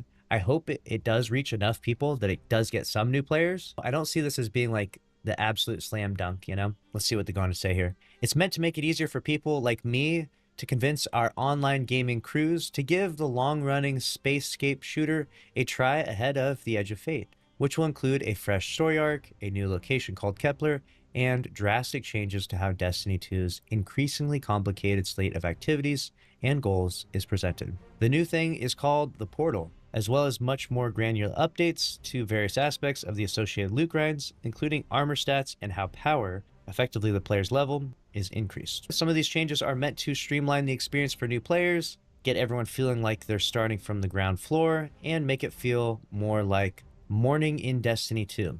Others sound as convoluted as ever. I have to agree, some of this is a bit complex. And if I dared mention them in any sort of detail to my friends, they would laugh me out of the group chat. Staggered power caps, new infusion core economies, seasonal resets, multiple rare armor tiers. Long gone are the days of shooting stuff until a purple orb drops and then gloating to your friends about it. The Loot Cave. He's referencing the Loot Cave. We are 11 years removed from the Loot Cave, and I should hope so. Can you imagine if we were just still sitting there shooting at the Loot Cave? Was that the most fun version of Destiny? Not by a long shot, but it was the one they all actually played with me. I can't help but feel like this is, even if it's true, it's like, it's a problem in and of itself, right? So if everyone played Destiny when it was at the beginning and at its simplest form, you can't stay there forever. The only other solution is to just keep launching a new Destiny game. You're just talking about going back to being like the box service game, right? Destiny 1, Destiny 2. You just want it to be easy and lazy and simple. You know, I shoot bad guy drop blue thing, sad. Bad guy drop purple thing, happy. Bad guy drop yellow thing, insane. You can only copy and paste and do that so many times anyways. The games have to have more depth, you know? And even if you got more people to play Destiny 1 during that period of time, I still don't think it would be the right decision for Bungie to constantly go the Call of Duty route and just come out with a new game every year. It just doesn't really mesh well with a game like Destiny, where you're meant to have a loot and a grind and a vault, right? My friends and I recently wrapped Elden Ring Night Reign, at least until the new Everdark Sovereign Reign bosses drop. I kept subtly plugging Destiny 2 at the end of our nightly sessions. The new expansion's coming, I nudge. It's a soft reboot, I lie. Before I can keep going, they are already groaning at me. I've tricked them into playing it at various times in the past. They have fun, at least until that familiar sense of shame envelops them as they run the same content over and over in exchange for the most marginal improvements to their power and arsenal. That is a pretty fair criticism, though. Grinding the same activity with very minimal variance from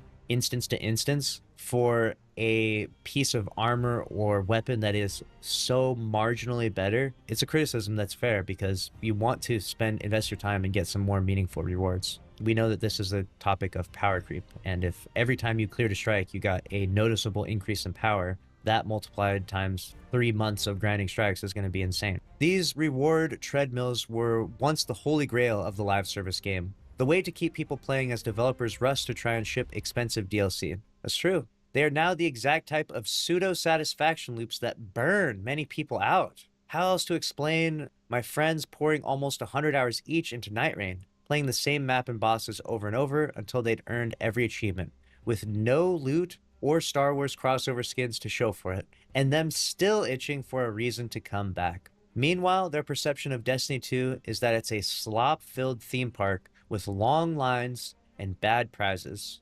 Damn, they go so hard on this. They go so hard on them. It's justified in some ways, though. I don't think they're out of line, but man, they're harsh. Not everyone is going to like Destiny 2. Most people are never even going to try it, but it doesn't help that those who are greeted by a slog that feels more like navigating a spreadsheet than playing a game where the best stuff, gear, raids, lore, is hidden or kept just out of reach until they've paid their dues. I will never stop trying to convince my friends to play Destiny 2. The game itself, on the other hand, feels like it gave up a long time ago. Damn. That's funny. It's such an interesting dichotomy, right? Where this guy really wants to play Destiny 2, right? The Kotaku writer, and his friends just don't want the grind, the chores, right? I've tweeted this a couple times and it's gone viral, which is just Destiny 2 needs less chores. And when you do grind and do an activity over and over again, it has to be dynamic enough that it doesn't feel like you're doing the same thing twice. In order to have the best armor possible, Salt Agrippa, who's the world's first raider, has to do 827 clears of grass of the exact same activity. He clears the boss 827 times in a 1 week period. And that's what he needs to do. You're not ever going to convince a casual player to do this. You're not ever going to convince even a moderate, like hardcore player to do that many times. Only the most deranged, only the 0.01% will be doing that. And I'd say it deranged nicely to Salt Agrippa. Playing that much fucking grass, playing that much of one activity for just that, the most tiny, minute, marginal advantage for that raid race, the tiniest advantage is insanity. And some will do it. He'll do it. Other world's first raiders will do it. I did it. I mean, I'm trying to compete in the world's first race. I'm trying to, at least place well. I'm not necessarily, I don't think I'm going to get world's first, obviously, but I think I'm going to at least, clear the damn thing and have some fun doing it. For me, it's more about having fun and clearing it with my friends. I'm still not doing 827. I don't know how many I did. Let me look up how many I did. Dungeon report. All right, where's Grasp at here? total full clear. Said 44 clears. I don't know if that was just in the last week.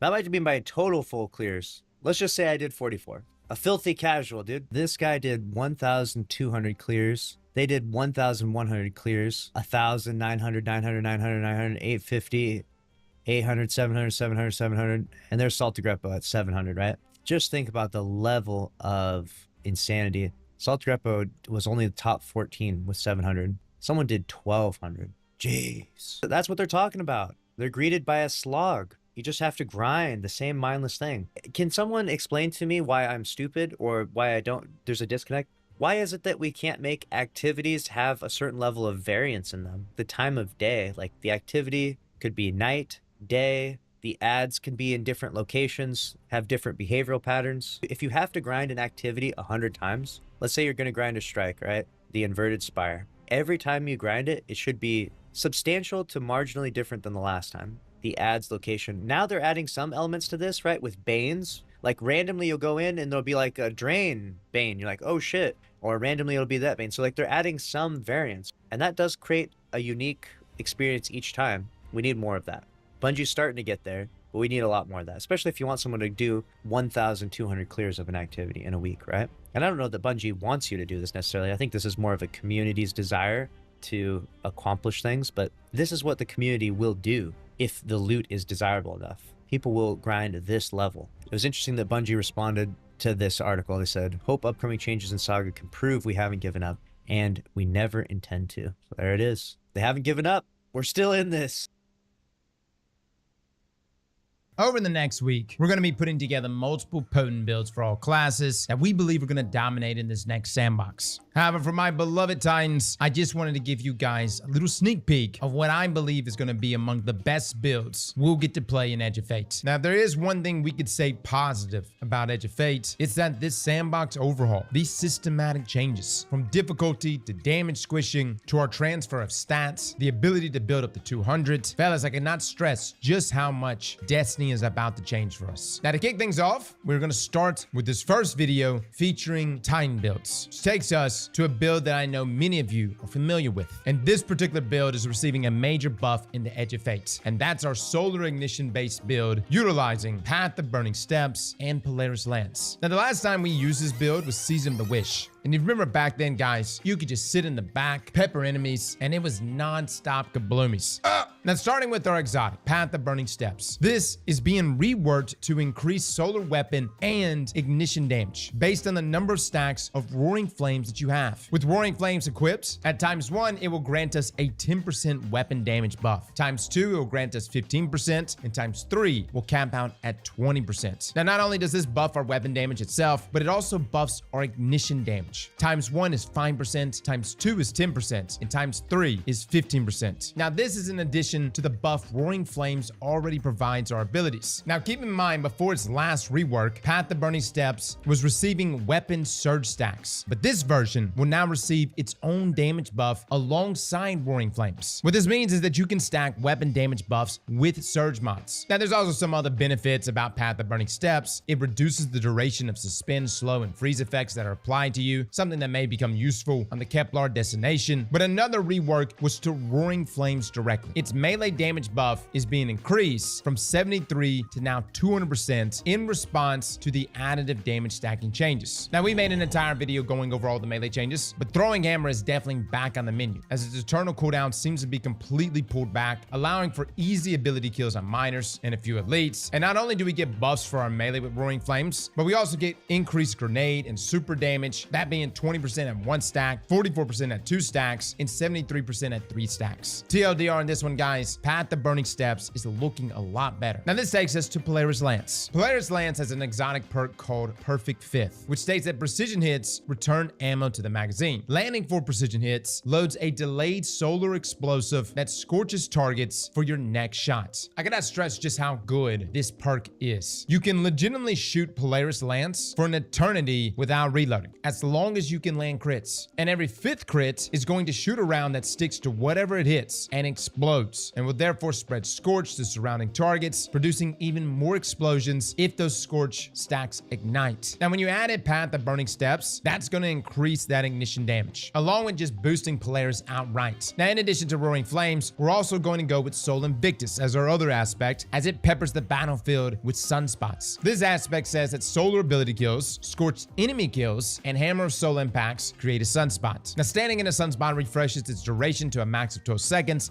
and grants Sol Invictus for 5 seconds, which provides us ×1 in restoration and grants 100% additional grenade and melee regeneration and a 40% passive super drain, allowing you to stay in your Hammer of Soul for even longer. Now, that all sounds great and all, but the main reason why we're using this is that as you are shooting with Polaris Lance, you are going to be lighting the battlefield up with Scorch, Ignitions, and at the same time dropping sunspots everywhere. Again, we have seen this build pop off before, and with the artifact mods we're getting this coming season, we think this one's going to be very strong. We're going to get into that in just a moment. Now, some of you may be asking, Cross, what about some other exotic weapons? Maybe I don't want to sit in the back with a scout rifle. Fair enough. You've got Tommy's Matchbook, which is also getting a very sizable buff. That would be a good weapon to utilize with this build. And I would say for more close range encounters, definitely go Tommy's. Another one is actually 2 solar bows, one being Hierarchy of Needs, which is getting a buff, the other being TQ's Divination. Both exotic bows. Granted, TQ's doesn't necessarily synergize with Scorch itself, but it's still going to be a very good option next season with our artifact mods. And Hierarchy of Needs, not necessarily going to be a good bow by itself, but it's going to be the Gjallarhorn of Bows after its update goes live. Now, let's talk fragments real quick on this build. First on the list, we have Ember of Ashes. This allows for more Scorch stacks to be added to targets, leading to faster ignitions. Then we have Ember of Char, which says that ignitions apply 40 Scorch stacks or 60 with Ember of Ashes to enemies damaged by the explosion. Once again, this helps spread the Scorch and ignitions from Polaris. Then we have Ember of Eruption, another ignition-based fragment that says ignitions have a 20% increase blast radius. And then lastly, you can kind of pick your final fragments, but in my opinion, I would choose Ember of Solace. This says that radiant and restoration effects applied to you have increased duration. This one in particular is going to be really nice, not just in its current form, but with our artifact mods, which let's talk about those mods right now. First, we do have Anti-Barrier Scout Rifle, which is perfect here for Polaris. We also have this mod called Fever and Chill. This is going to be providing us with radiance on precision hits, which is exactly what we're going to be doing here with Polaris. Now, another mod we're getting is called Elemental Daze. It says that stunning a champion with an elemental weapon creates an elementally aligned explosion, applying a matching elemental debuff to them in nearby targets. And what this essentially translates to is even more Scorch stacks. Now, to top everything off for our artifact mods, we have Radiant Shrapnel, dealing sustained weapon damage while radiant, or defeating a Scorch combatant with a weapon causes the target to release solar projectiles that deal damage and Scorch on impact. Do you see the gameplay loop here, guys? You've got Fever and Chill, which is just going to give us free radiance. And then you have Radiant Shrapnel, which is immediately going to pick up on that, adding even more damage to everything around it. Now, as much as I'm praising Polaris Lance here, TQ's actually looks really good with this lineup of artifact mods. Regardless though, guys, we got some heavily stacked solar artifact mods, which are going to pick up these builds even further. Now, something else I want to mention about stunning champions in the next season. Stated in a TWAB, weapons that intrinsically have the anti-champion symbol in the weapon tray cannot receive anti-champion capabilities from the artifact or from radiant-like effects. Otherwise, they can receive external anti-champion capabilities and be able to continue their subclass verb anti-champion capabilities. Now, the reason why this is so interesting for Polaris is that it can stun unstoppables. Since again, after you apply Scorch stacks and you cause an ignition, that stuns them. But it doesn't have intrinsic anti-champion capabilities, or at least a symbol in its weapon tray, which means it's going to be one of the few weapons that actually does have the ability to double stun both barrier champions and unstoppable champions. We'll be taking a look at this though, guys, and I know some of you are going to point out the second part of that readout from Bungie, but my interpretation of this is that Polaris is going to have the ability to double stun even in this next sandbox. So with the artifact mods out of the way, as well as our exotic pieces, what is going to be the best armor mods? More specifically, the best archetype for this build. Let's start with the archetype. Again, archetypes is something that Bungie's introducing in this next sandbox. Think of it as a way to have definitive stat splits going forward for specific builds in mind. In this case, I would definitely say we need to focus our weapon damage. And the gunner archetype fits this very well. It'll give us higher weapon stats as our primary spike, and then we'll also receive a smaller spike in our grenade energy. Now, I'm not going to sit here and run through tier 5 armor because again, that's like a long way from now. now. Ideally, we will eventually get up to tier 5. But the point is, the two stats I would definitely build into would be weapons for that increase in weapon damage on top of a grenade. And keep in mind, as we get into tier 4 and tier 5 armor, you're going to be getting a flat damage buff just from the armor itself. So that on top of the damage buff from the weapon stats. And if you're looking to triple stack even further, Surge Mods stacks with Path of Burning Steps. Overall, guys, this one is looking really, really juicy. And whether you're using Polaris Lance with this build or any other combination of solar weaponry, whether that means Sunshot, Tiku's Divination, Tommy's Matchbook, there's some juicy combinations here, guys, that will be extra potent in Edge of Fate. Now on to our next build. Fellas, we recently covered melees and the changes coming to pretty much all of our melees and the associated exotics that are getting buffs or even nerfs after Edge of Fate goes live. What we have found is that this particular build is seeing some of the biggest increases in melee damage. That being the combination of our exotic armor piece, Wishful Ignorance, with Fletched Storm. Now, this is personally one of my favorite exotics and also one of my favorite gameplay loops in the game. The only problem is that it just hasn't been that good. Definitely looks cool, but in terms of raw damage, it would fall behind the competition. Now, let's talk what's changing. For Fletched Storm, this is going to go from a 50% buff to a whopping 200% buff at 3 stacks. Guys, that is crazy. Even after we work through the numbers and we take away the fact that things are no longer multiplicative, these are the side-by-side numbers. And these are the numbers you're going to be putting out come Edge of Fate. Now, how the buff works is that upon scoring a Frenzy Blade or a Fletched Storm hit, you're granted stacks of Wish Dragon's Talents, which increases your damage for about 2.5 seconds and refreshes when another melee attack is landed. This is why this beautifully synergizes with Fletched Storm, as it starts off at a 10% buff, goes up to 25% at 2 stacks, and then 200% at 3 stacks. Now, not only does it grant us a damage buff to our melee, but it also grants us an entire extra melee charge. Now, if you were to use this with Frenzy Blade, this provides 4 total melees. But for Fletched Storm, this combination of Wishful Ignorance allows you to launch a total of 7 volleys of 4 unraveling projectiles, with half a charge being spent on the initial slide proc. Now, you can only get 5 at base, but each Fletched melee spends 50% of your charge, which is what allows us here to easily spam our melees, especially if you're regenerating melee energy while doing damage. Now, when we combine this with Banner of War, this stacks our damage up even further, while also giving us that little bit of healing to aid us in survivability. Now, if we were to look at the hypothetical calculations in Edge of Fate, again, we've broke these numbers down already, but you could see how much higher the multiplier is and the total damage is with these Fletched volleys. Guys, this is no joke. I cannot express just how much better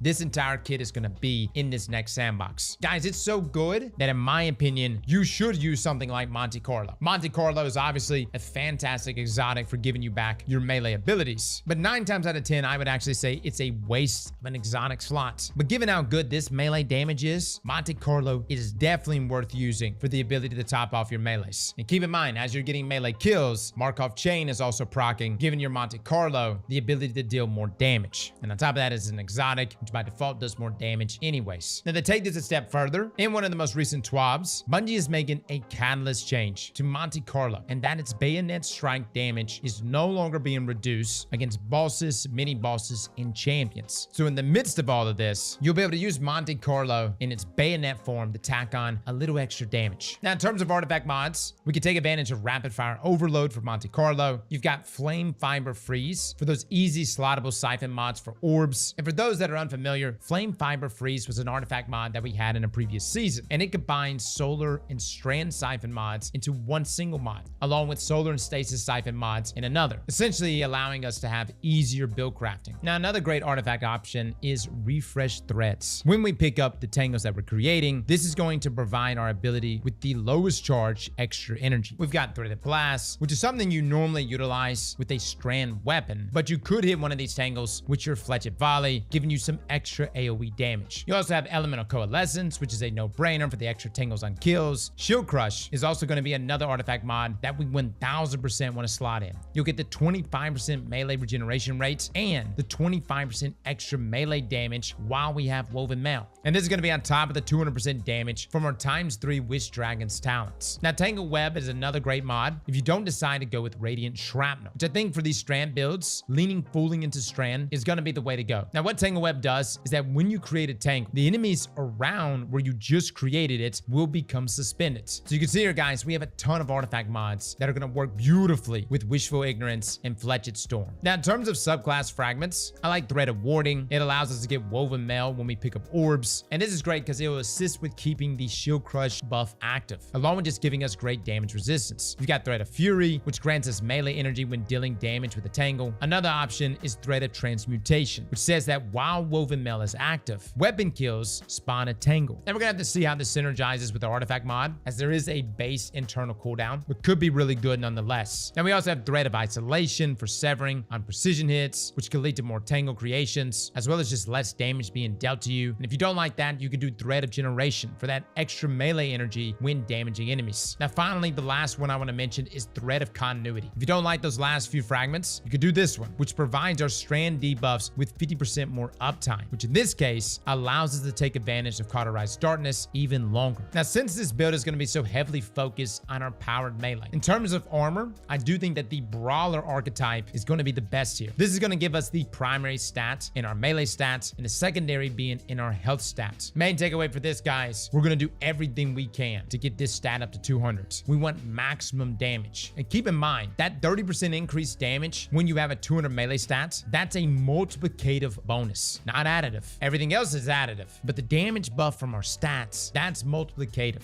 And let me just say, guys, this one is looking extra juicy. Now, our third and final build. I know most people are going to say, Cross, what about stasis? We have artifact mods for stasis. Why don't you bring that up? Well, look, there are some pretty good stasis builds, and I can go on and on with a number of different really solid stasis builds. Personally, I really like things like Icefall Mantle with Agar Scepter. No, it isn't as potent as it would be on Warlocks, but it's still a very good build. We'll have a dim link down below, and you can think of that as an honorable mention. This final build, though, is one that Kuj cooked up himself. And let me just say, guys, this may be one of the strongest builds I have ever played with. That being the combination of Choir 1 and Actium War Rig. Now, let me just say, obviously, Actium War Rig with machine guns and auto rifles is very good because it auto reloads them. But the difference is that it's getting a massive update in Edge of Fate. You see, auto rifle and machine gun final blows will increase their stability, their ammo generation, and get this, its damage. This is going to stack up to 10 times with those higher stacks running out more quickly. Similar to how Burning Fist works on Worm Gods. Now, we don't know what the damage buff is going to be, but I can tell you right now, there's not too many weapons that will benefit from this more than Choir of One. This special auto rifle is arguably one of the best weapons you can get from this past year's content. Matter of fact, we went over the list of weapons we recommend people go for. Choir of One was at the top of that list. The damage that it puts out, the fact that it's a special weapon, but it shoots an auto rifle form. But when you shoot from the hip, it quite literally shoots out this burst fire similar to that of a Wyvern. And boy, does it do a chunky amount of damage. This volley can outright shred champions. But what makes this build even nastier is when we go full Void and also use a Void machine gun. Here we have Void Titan with Actium War Rig. We've got Choir of One and really any Void machine gun of your choice, whether it's Commemoration or Corrective Measure, hell, even Hammerhead. Now we're gonna go full weapons and class stats. Now we don't have an archetype for this, as in we don't have something that primarily boosts weapons and the other one boosting our class and that secondary stats, but we do have the ability to roll a primary stat in class and a secondary stat in weapons with the specialist archetype. I think I would still prefer to have as much as I can possibly get in weapons though. You're gonna do everything you can to try to pump up that damage even further. Now here we're gonna be using the Bastion Overshield Barricade and the Controlled Demolition aspect. Essentially with this setup, once you pop down a barricade, you just start drawing all enemy fire to yourself because our barricade now taunts enemies. At the same time, you're gonna be giving yourself Overshield. Then with Actium War Rig, this is gonna be boosting our damage and ammo regeneration rate of our weapons as we continue to get more kills, whether that's with Choir of One or our Void machine gun. And what's so beautiful about this is that you can easily swap between Choir and your Void machine gun. And if you got a shoot to loot kinetic weapon, you won't even have to leave your spot. Now, if you have destabilizing rounds on Choir of One, which I highly advise you use, guys, this is by far the best exotic catalyst on Choir after its update in Heresy. This is going to allow for constant proccing of Controlled Demolition for that health regeneration on top of more AoE damage to enemies. But this is the beauty of volatile rounds, as you can abuse Choir further by getting a single kill with it, which will proc volatile rounds, but it procs it for your entire character. Now what that means is that you can swap to your Void machine gun, and looky there, you have volatile rounds with your Void machine gun. gun. Guys, I've used this build. Even in the current sandbox, it is so good. And we're not even taking into account the damage buff from Actium War Rig. And what's so beautiful about this is that I'm assuming we're going to be able to get kills with our machine gun. And then you could swap to Choir of One with those full stacks and then just volley fire into a champion. To me, fellas, this build right here is going to be the best Titan build next season, even surpassing bulk charge builds. I know we don't have anything really in our artifact mods that are assisting us here outside of the rapid fire mod. You have some artifact mods, of course, that give you some levels of synergy, but nothing on the level of like Solar and Strand and Stasis here. You got Elemental Daze, where stunning a champion with an elemental weapon creates an elemental aligned explosion, applying a matching elemental debuff to them and nearby targets. You've got Shoulder to Shoulder for that survivability. And in our final column, for the same reason we chose Elemental Benevolence, we're also going to be choosing Elemental Overdrive. And that's because when we pick up a Void Breach, we're going to be increasing the damage of our weapons that match that element. So between this artifact mod and the damage that we're getting from Actium and just the sheer damage that Choir puts out by itself, this build is going to be bumping. So that's essentially it, fellas. Those are the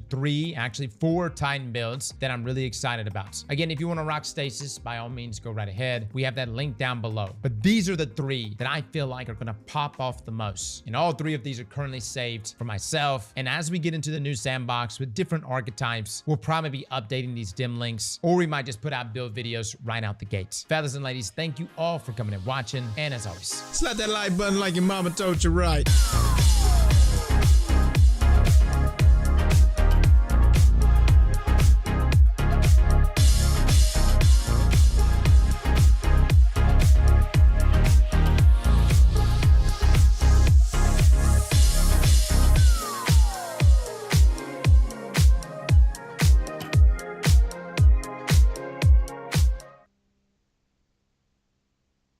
Guys, the Edge of Fate releases in under a week. And with it, like every expansion prior, we have new loot coming in, and the ways in which we acquire loot from the past year is changing. So today, we want to go over everything you should prioritize for this final week so that you can be ready for Edge of Fate. Think of this video as your loot warning. So without further ado, let's begin. First, I'm going to start off by talking about all of our episodic weapons from this past year. That being Episode Echoes, Revenants, and of course, Heresy. Now, while these weapons aren't being completely removed from the game, they are going to be significantly more annoying to obtain. For example, all the weapons from each episode will only be obtainable via Xur come July the 15th, with him just having a chance each week to have any given weapon. So instead of leaving it in the hands of our tentacle-faced friend, in my opinion, you should absolutely lock down some of the roles of some of these weapons. And we did an entire video just going over what weapons you should focus on. And that covers the entire year. Essentially, that list, in my opinion, is all the best weapons that you can get from the past year of content. But let's start with Echoes. All of these weapons can be earned through doing Echo activities like Battlegrounds or Breach executable, in addition to being focusable at failsafe.